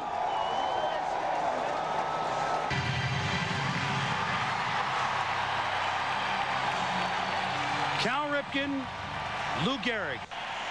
Two gentlemen, one a Hall of Famer, one who will be. Linked through history, through baseball numerology, and linked by stirring ceremonies. July 4, 39 for Gehrig, September 6, 95 for Ripken, and we've only just begun. Stay with us. Maybe you'll get a MasterCard so you can use one card for practically everything. Maybe you'll get one because no card is more accepted. Or maybe you just like to save 15% on that altimeter compass stopwatch. Presenting Master Values, immediate savings on all kinds of things. Because while MasterCard can make your life easier, saving around $1,000 on a Royal Caribbean cruise couldn't hurt. Look for your MasterCard invitation in the mail and apply today. The car on the right was filled with Castrol Syntec, a full synthetic oil, the other with conventional oil. They were then drained and started without oil to prove a point. You see, Syntec has a unique molecular structure that bonds to engine parts. Lab tests show it leaves a layer of protection far stronger than conventional oil. And if Syntec protects this well now, imagine if you leave it in. Castrol Syntec protects in ways other oils can't. Try Castrol Syntec, now also available in a 10W30. You know, Linda's been my barber. Stylist. For years. Months. And a while back, she told me. Stop squirming. No. She said I should do something about my flakes. I said, get a new barber? She said, get new Head and Shoulders. I said, you're serious? She said, yeah. Now it has Micro D, which fights flakes better without stripping your hair of the oils it needs. So my hair feels... soft. No flakes. And I owe it all to my stylist. New Head and Shoulders, because great hair can't have flakes. Can I just give this... We are back at Oriole Park in Camden Yards. This little note, the ovation for Ripken, 22 minutes and 15 seconds in a Twilight Zone Rod Serling-esque number. That's the amount of consecutive games played by Japanese baseball star Sachio Kenogasa of the Hiroshima Carp, 22-1-15, and the ovation was 22 minutes and 15 seconds. John Saunders, that's kind of a do-do-do-do-do-do-do. We have great moments coming up here from Oriole Park at Camden Yards, but let's get caught up with the latest from John. Thank you very much, Rod Serling, for passing this over to us. We want to tell you that the Phillies and the Dodgers will follow the ceremonies you have there in Baltimore. That game right now is in the bottom of the 5th inning. It is scoreless. If only they had stopped the ovation 45 seconds sooner. 21:30 on the nose. Back to you, Chris.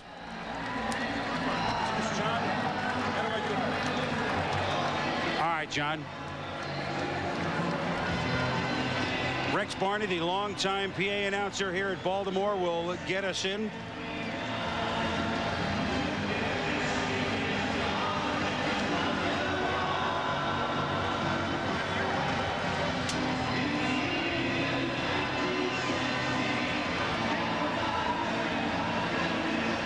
I'm trying to listen to the words. They've redone the lyrics of Zager and Evans, of all people, in the year 25-25, and turn it into a Cal Streak song. I'm not sure if this is a relative of Terry Cashman or not, but that's what they've done. In the year, his streak might be 25-25 by the time he finishes his contract. Rex Barney is the longtime PA announcer in the press box.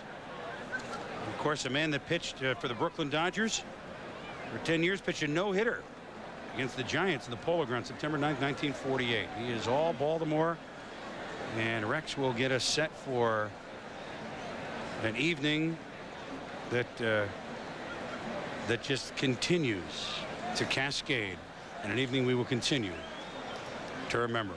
Let's check in with Rex Barney.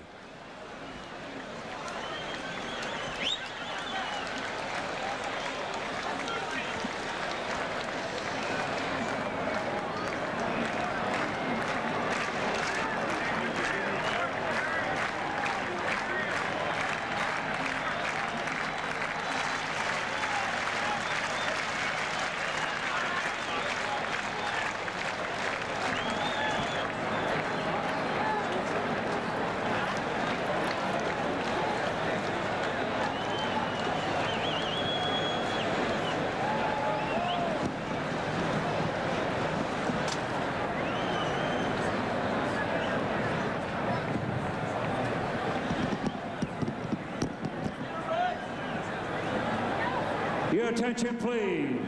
Once again, good evening, ladies and gentlemen, and welcome to History in the Making. We have some exciting things in store, and to tell you all about them, please welcome Hall of Famer Chuck Thompson and the voice of the Orioles, John Miller. Thank you very much. Hello, everybody, and welcome to baseball's most historic evening. 21-31 finally, and now tonight we celebrate. But before Cal comes out, we'd like to bring out a few people to share in this moment. Ladies and gentlemen, please welcome the 1995 Orioles.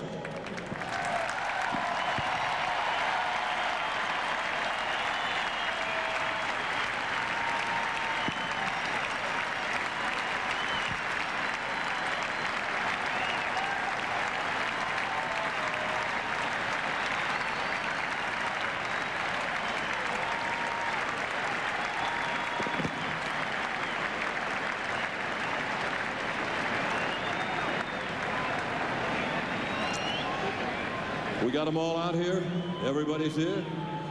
Okay, then we have a couple of special guests that I would like to introduce at this time. First of all, the Orioles General Manager, Roland Heeman. And followed by Assistant Frank Robinson and Dr. Gene Boudin.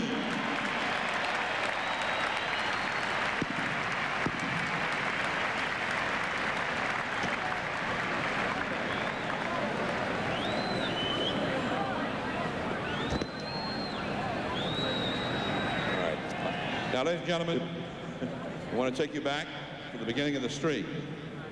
Imagine yourself at Memorial Stadium on 33rd Street. It was May 30th, 1982. It was 82 degrees on a Sunday afternoon, and that would become game number one. Batting first that day for the Orioles and playing center field, number one, Al Bunbury.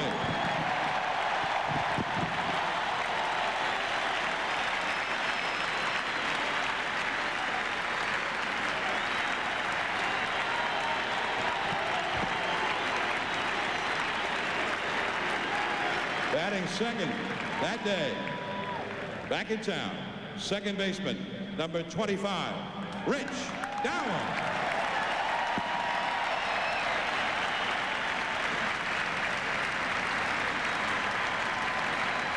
Here he is.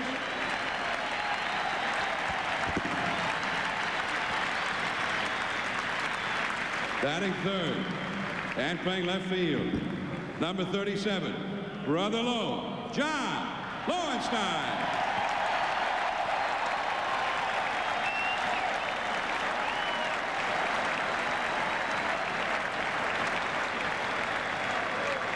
Batting cleanup, the designated hitter.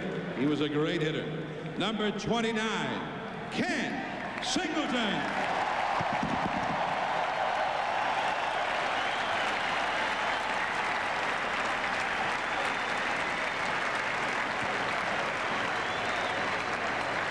Batting fifth, he was at first base.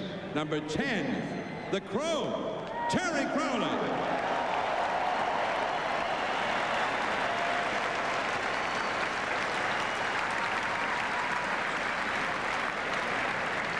Batting sixth, he was playing right field. Number 15, Disco Dan Ford.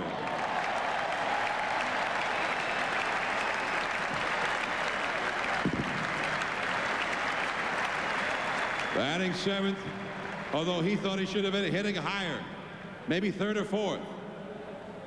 The Orioles catcher, number 24, Rick Dempsey.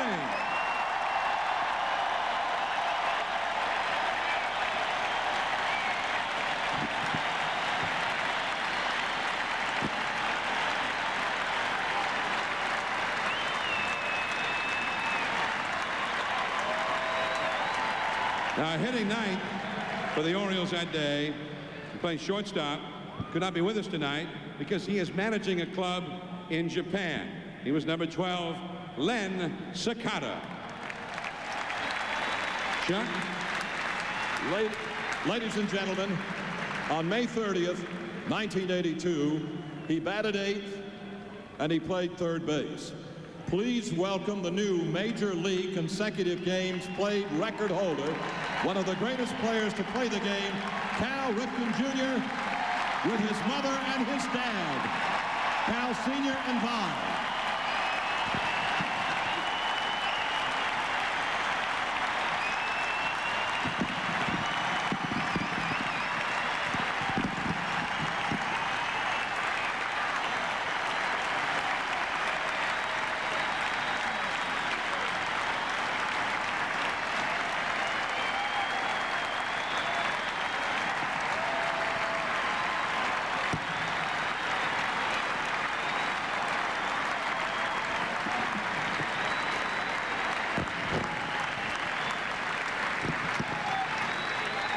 And now, a couple of presentations to Cal. First, on behalf of Cal's teammates, the winningest pitcher in the major leagues, Oriole right-hander Mike Messina.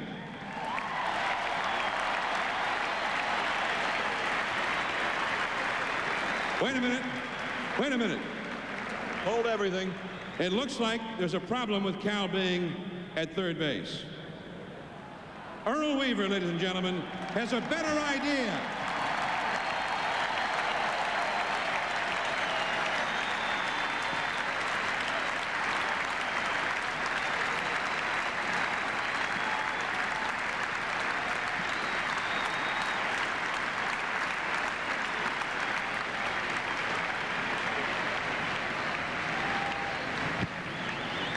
All right, now he's at short. Just like Earl wanted all along. Nice move, Earl. The Earl of Baltimore, Earl Weaver.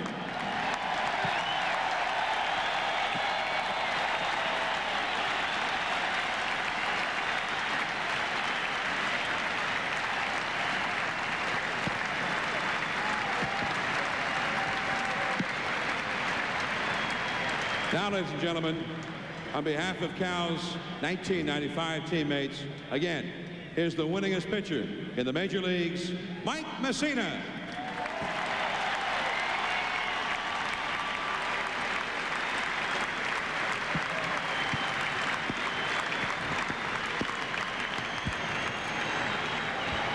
Thank you. I'm going to make this as short as I can. The team got together and got Cal a few things to help him fix up his house. Because we all know he's fixing up his house. Down the right field line, where the garage door, they're going to show it on the screen for you. We got him a solid mahogany pool table. The guys are scrambling because I caught them off guard. Here it comes.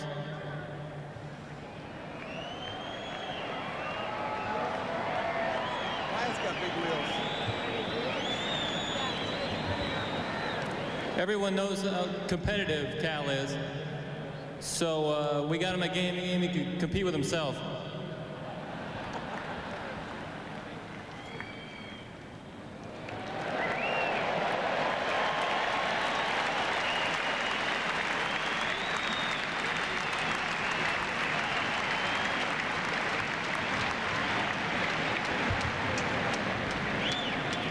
And we also got something you can decorate the outside out with. The whole decoration thing, that's for competition. And this is to look at. It's a 2,131-pound landscaping stone with the numbers 2131 etched in the side.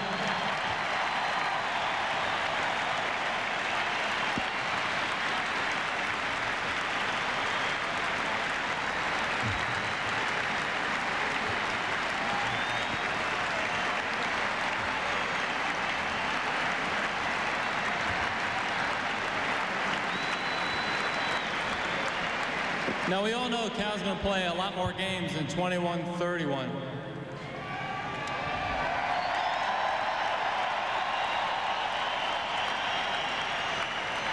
But on behalf of all his teammates, all the guys that have played with him before this, and all the guys going to play with him after this, we want to be able to look back at this night and remember it the way we're all going to remember it.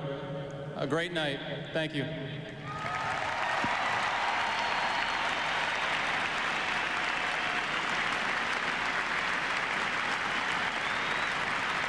Mike Messina.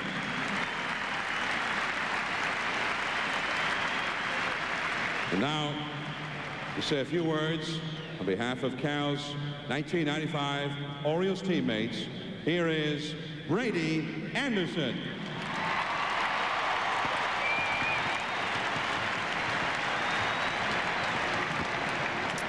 Thank you. For 14 years, Cal Ripken has played for the Orioles with skill, determination, and dedication. His inspiration has always been a love for the game, his teammates, and the devoted fans of Baltimore. The record which has been broken today speaks volumes about a man who never unduly focused on this achievement, but accomplished it through years of energy, incredible resources, and an unflagging passion for the sport. But fame is a dual-edged sword, and his is no exception. Incredible pressure has been placed on Cal as it became increasingly apparent that this achievement could be realized. In breaking this record, he surpasses the playing streak of Lou Gehrig, an exceptional baseball player so universally loved and admired that sentimentalists might have hoped it would remain untouched in deference to the man himself.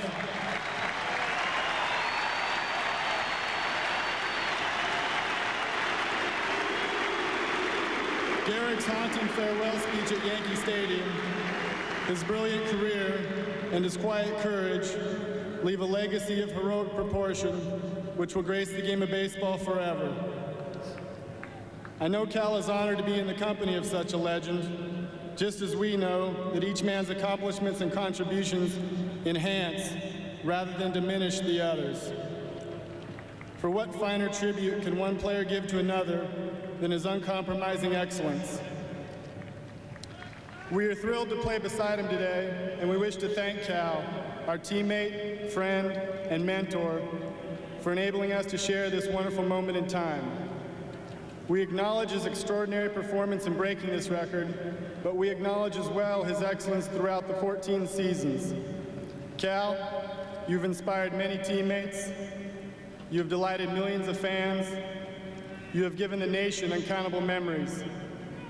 Your pride in and love for the game are at a level few others will ever reach. This day marks an historic occasion in baseball, and we warmly congratulate you on this achievement. Thank you, Cal.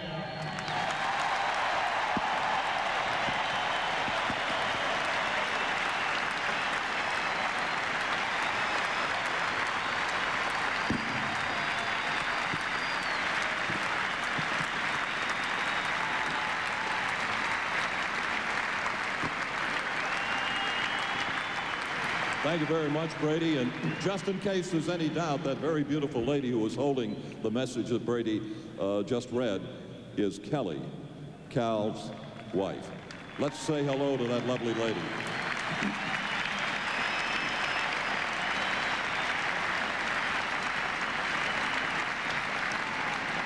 All right, next is a presentation on behalf of all of the Major League ball players. Please welcome the last Oriole to play shortstop on a regular basis from 1965 to 1981, the Blade, Mark Belanger.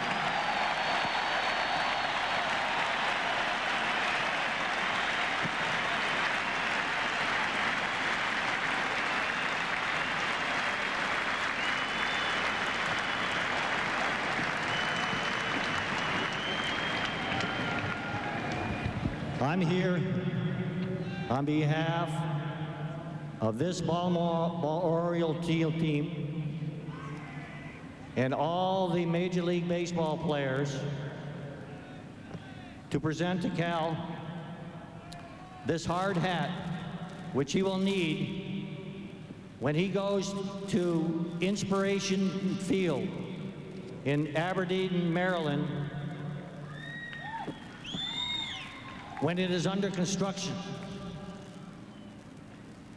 We will be building a stadium and park for kids to play baseball in.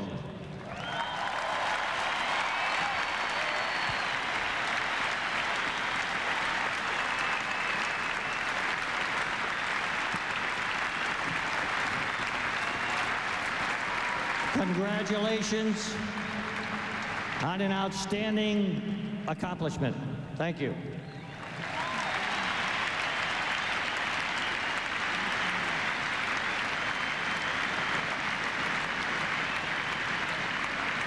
Next is a representative from tonight's opponents. Won't you welcome, please, Mr. Chili Davis.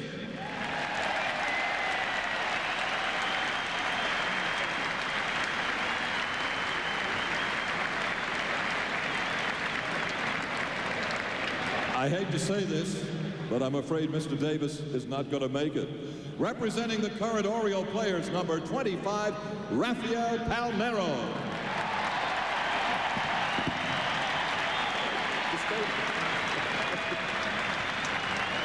And representing every player to put on an Orioles uniform, ladies and gentlemen, Mr. Oriole, Brooks Robinson.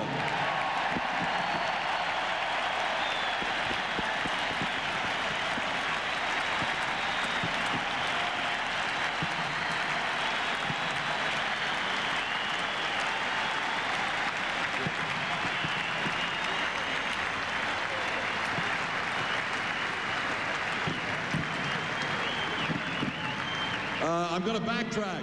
We found the man we were looking for. Welcome, please, Chili Davis. Come on out here, Chili.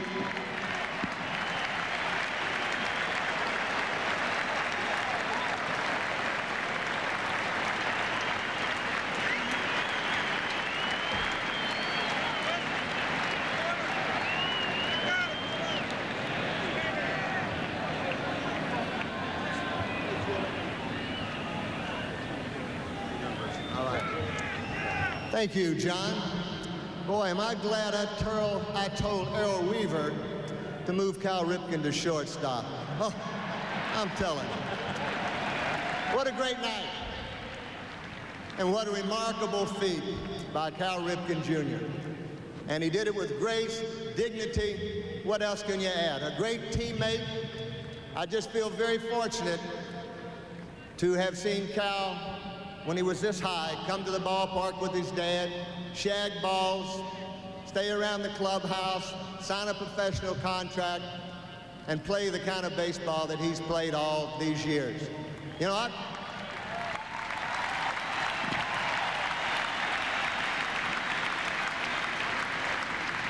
I played over 20 years here in Baltimore, and a lot of people might say that I'm Mr. Oriole.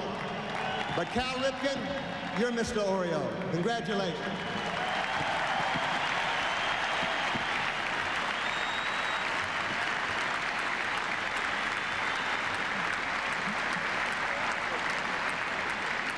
Now, ladies and gentlemen, we are pleased to introduce the chairman of the Orioles, who has a few presentations to make. Won't you welcome, please, Mr. Peter Angelos. Pete, if you'll come out here, please.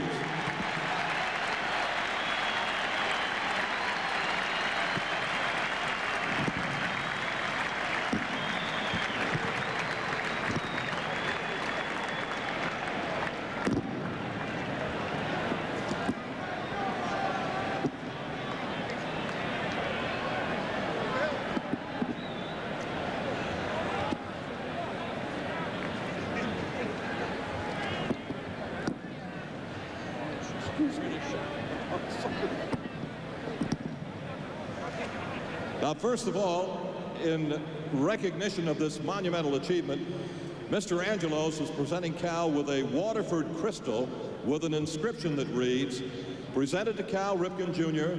by the Baltimore Orioles, commemorating the major league record of 2,131 consecutive games played, Oriole Park, Camden Yards, September the 6th, 1995.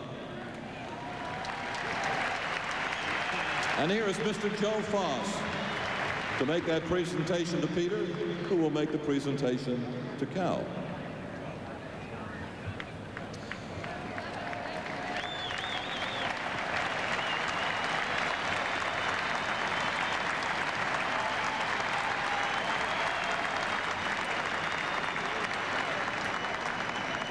Next, Cal, is a gift that embodies your distinct characteristics. It is a Paul Picot watch, one of the world's very finest, just like yourself. It never needs winding, astonishingly accurate at all times, and is described as perpetually powered. Here to present this precious timepiece is the general manager of Paul Picot, USA, Mr. Michael Goldstein.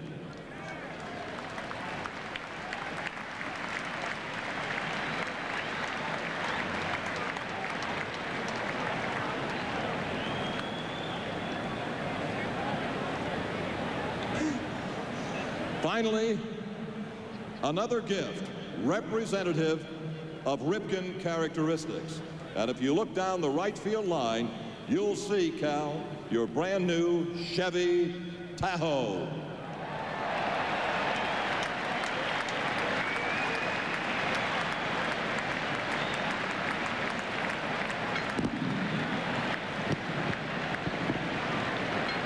There it is.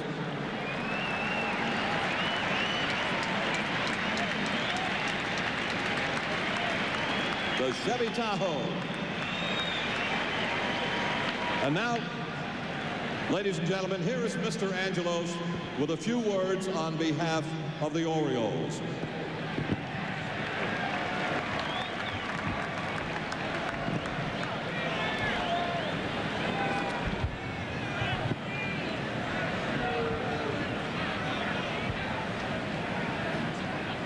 This is truly a magnificent evening, one filled with much meaning and many great baseball memories.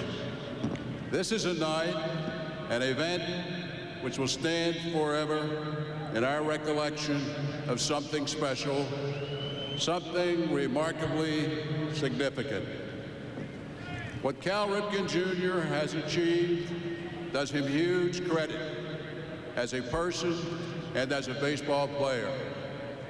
He has used his God-given talents in a remarkable and uniquely heroic way, and by his example, he represents the finest tradition of the American work ethic.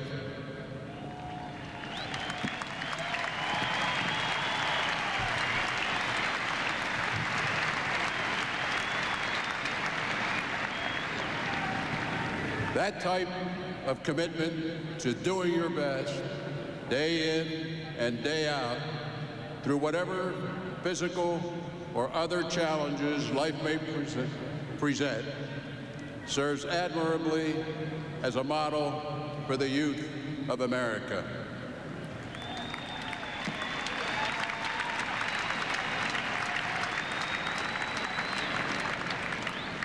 This is a tale of accomplishment through the travails which life presents of getting the job done.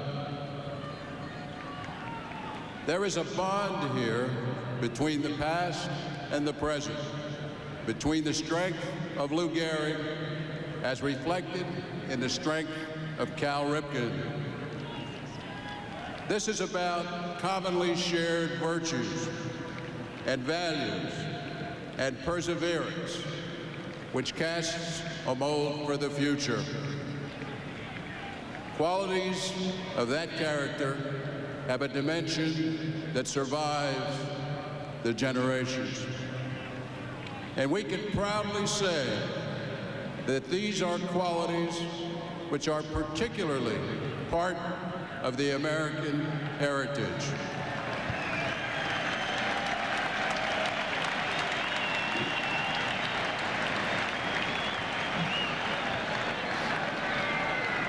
Cal has given by work and effort.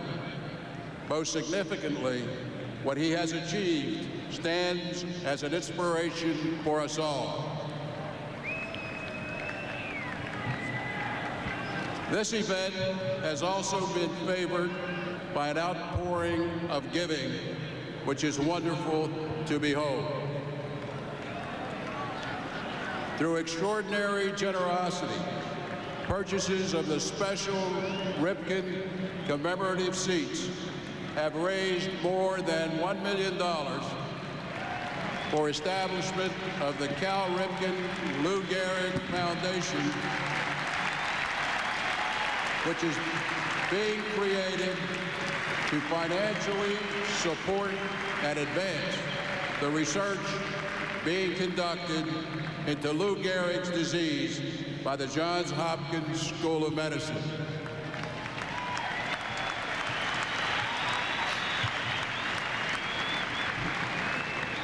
We are fortunate indeed to have such important research being conducted by an institution whose local roots are deep and whose stature in the world of medicine is of international dimension. I wish to acknowledge the efforts of the committee. Pete Manos, President of Giant Foods, Dick McCready, President of Rem Incorporated, Don Hutchinson, Chairman of the Greater Baltimore Committee, and our own Joe Foss and Lucas Orris of the Orioles. Let's give them a great big hand. Gentlemen.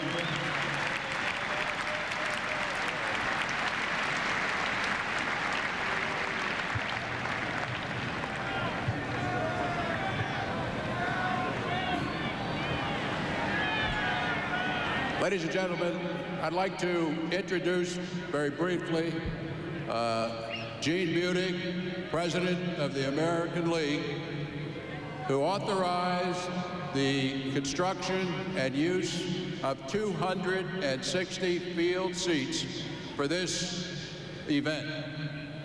This is the first time that seats on the field have ever been approved by the major leagues except for a World Series or an All-Star game. We want to thank Gene Budig for doing that. Let's give him a hand.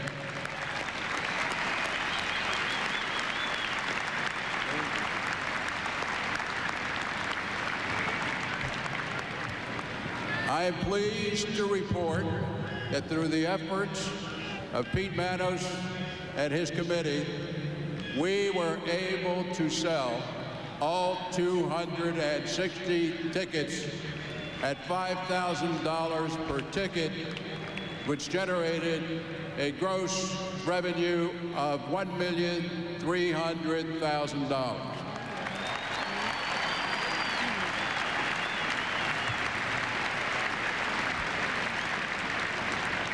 Cal, we would like now to present you with that check, which you are clearly and directly responsible for producing, and ask you to present it to the Johns Hopkins School of Medicine. Cal, if you please.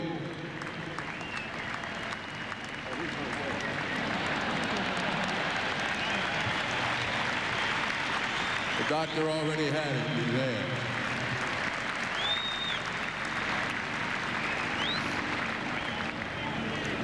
Now, what can the Orioles do as a baseball family in a...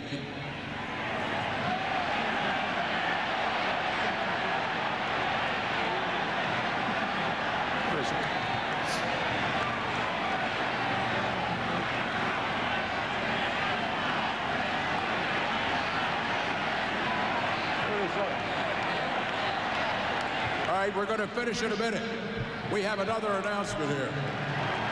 What can the Orioles do as a baseball family in a continuing celebration of what is happening here tonight? What can we do to celebrate that which has unfolded in the most dramatic way over the last few days?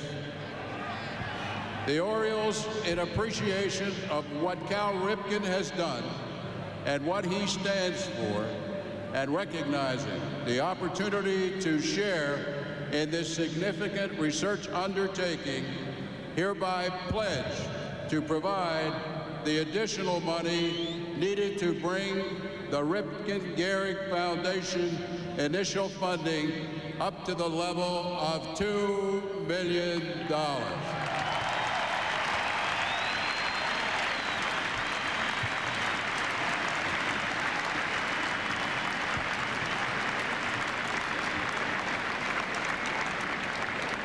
This is a gift from the Orioles Investors Group, which I am privileged to lead. But most importantly, it is a gift from you, the best fans in all of baseball, whose unfailing enthusiasm and support make all this possible.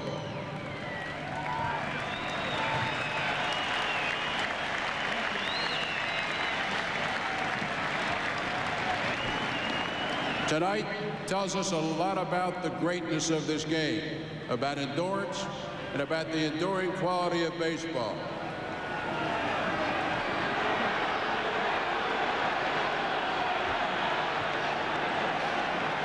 With heartfelt appreciation, we thank Cal, and we thank each of you, and may we all remember and be grateful for this night and all it stands for.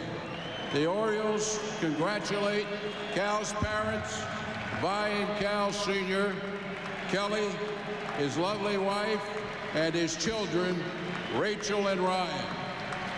Cal Ripken, we salute you. You are indeed baseball's favorite son, Cal Ripken.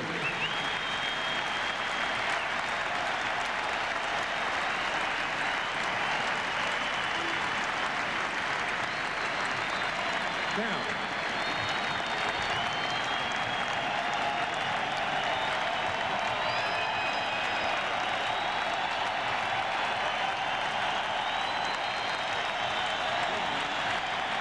ladies and gentlemen, Cal's going to speak, but first of all, you want to see this next gentleman. He was Gehrig's teammate, one of the greatest players ever to play the game. Here to honor Cal, the Yankee Clipper, Joe DiMaggio.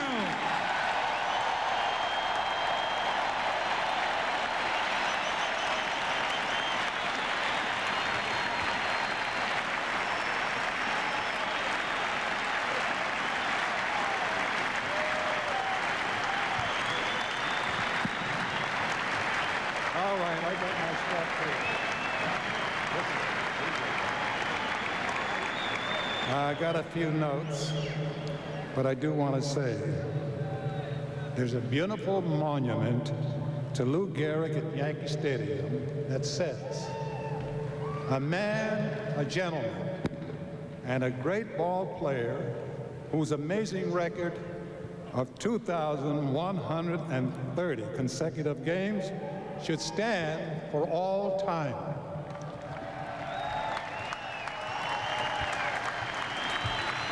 Well, that goes to prove even the greatest records are made to be broken. And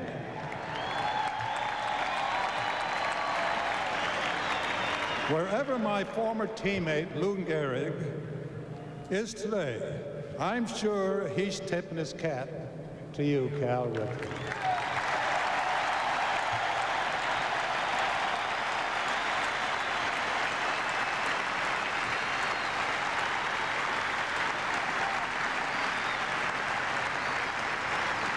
He's a one-in-a-million ball player who came along to break his record. And my congratulations to you, Cal. You certainly deserve this lasting tribute.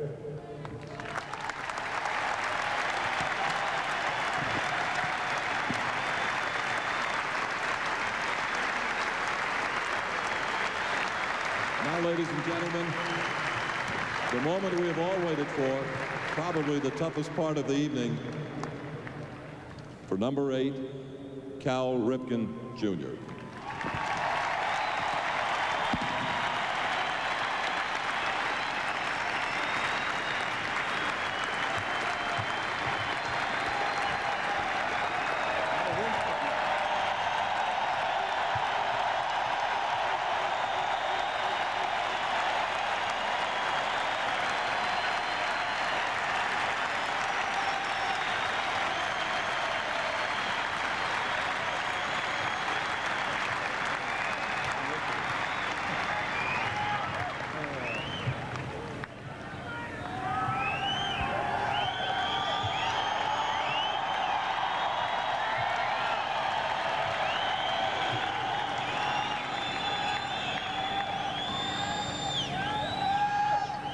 when the game numbers on the warehouse changed during the 5th innings over the past several weeks, the fans in this ballpark responded incredibly.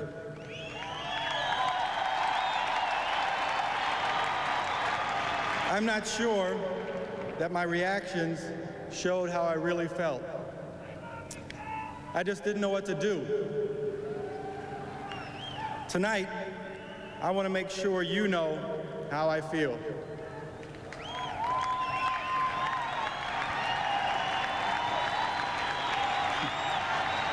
As I grew up here, I not only had dreams of being a big league ball player, but also of being a Baltimore Oriole.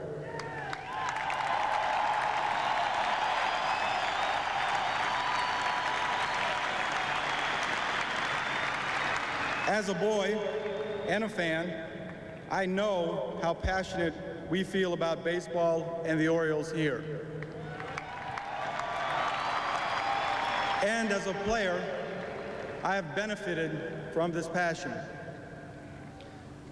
For all of your support over the years, I want to thank you, the fans of Baltimore, from the bottom of my heart. This is the greatest place to play.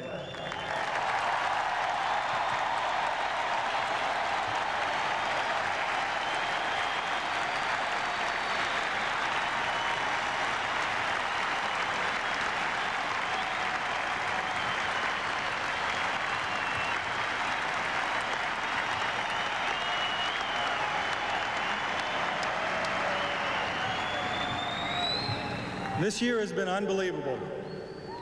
I've been cheered in ballparks all over the country.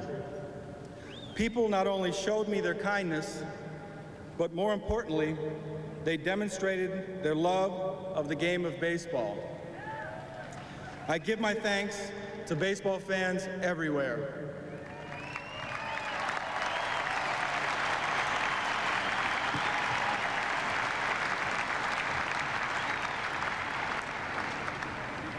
I also could express my gratitude to a number of individuals who have played a role in my life and my career.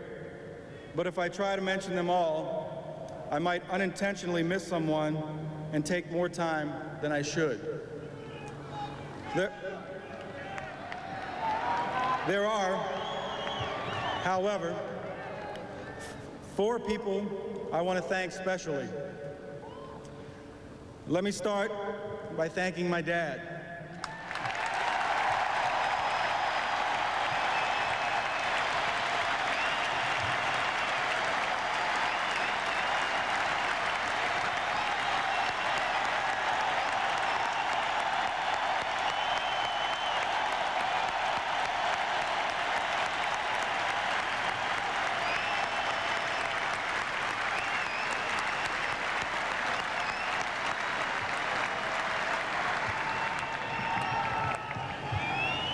He inspired me with his commitment to the Oriole tradition and made me understand the importance of it.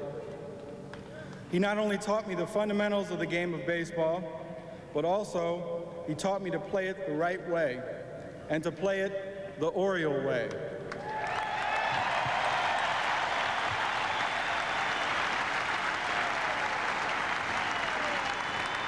From the very beginning, my dad let me know how important it was to be there for your team and to be counted on by your teammates.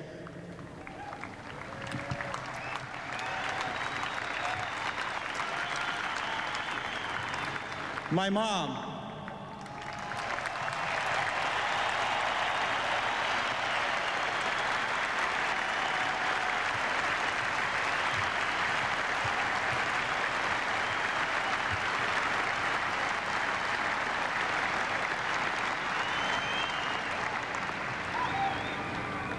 What can I say about my mom? She is an unbelievable person. She let my dad lead the way on the field, but she was there in every other way, leading and shaping the lives of our family off the field. She's the glue who held our lives together while we grew up. and she's always been my inspiration.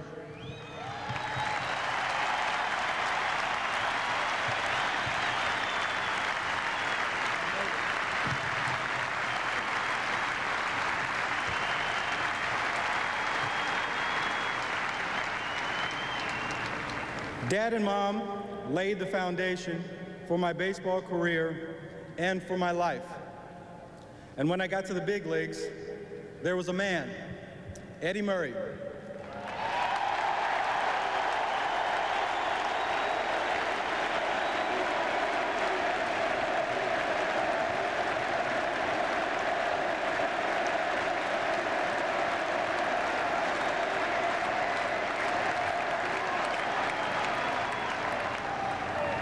who showed me how to play this game day in and day out. I thank him for his example and for his friendship. I was lucky to have him as my teammate for the years we were together, and I congratulate him on the great achievement of 3,000 hits this year.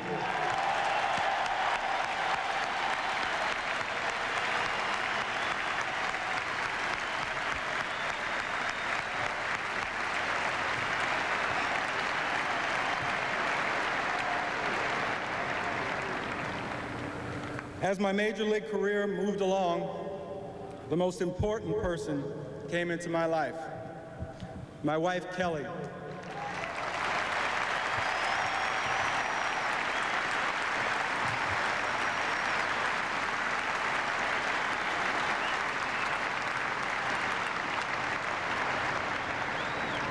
She has enriched it with her friendship and with her love.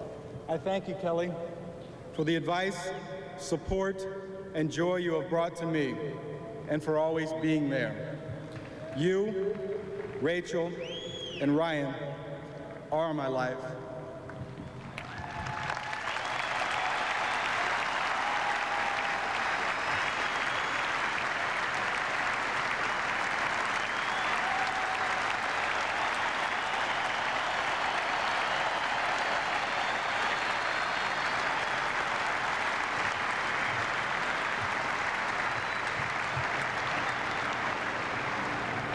These people and many others have allowed me, day in and day out, to play the great American game of baseball. Tonight I stand here overwhelmed as my name is linked with the great and courageous Lou Gehrig.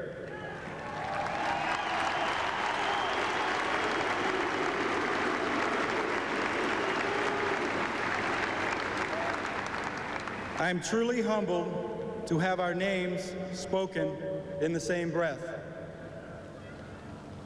Some may think our strongest connection is because we both played many consecutive games. Yet, I believe in my heart that our true link is a common motivation, a love of the game of baseball, a passion for your team, and a desire to compete on the very highest level.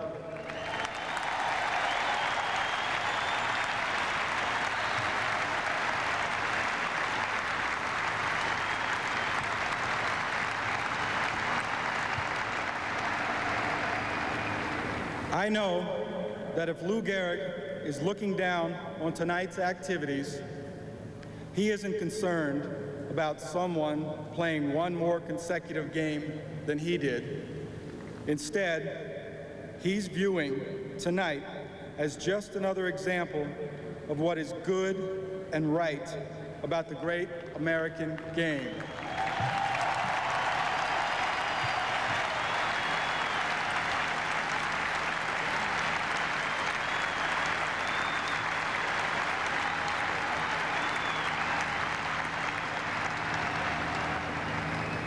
Whether your name is Gehrig or Ripken, DiMaggio or Robinson, or that of some youngster who picks up his bat or puts on his glove, you are challenged by the game of baseball to do your very best day in and day out. And that's all I've ever tried to do. Thank you.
What a night it's been, as Cal would like more baseball in a few moments. Phillies and Dodgers from Los Angeles, just the way he would like it. Wayne Stats and Joe Morgan.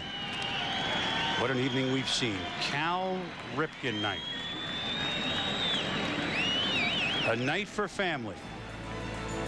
A night for celebration. A night for inspiration. 2,131 consecutive games. A home run by Cal and an Orioles win. All told, it had it all. Tonight in Baltimore was a night for baseball. Tonight in Baltimore, it was a night for the ages.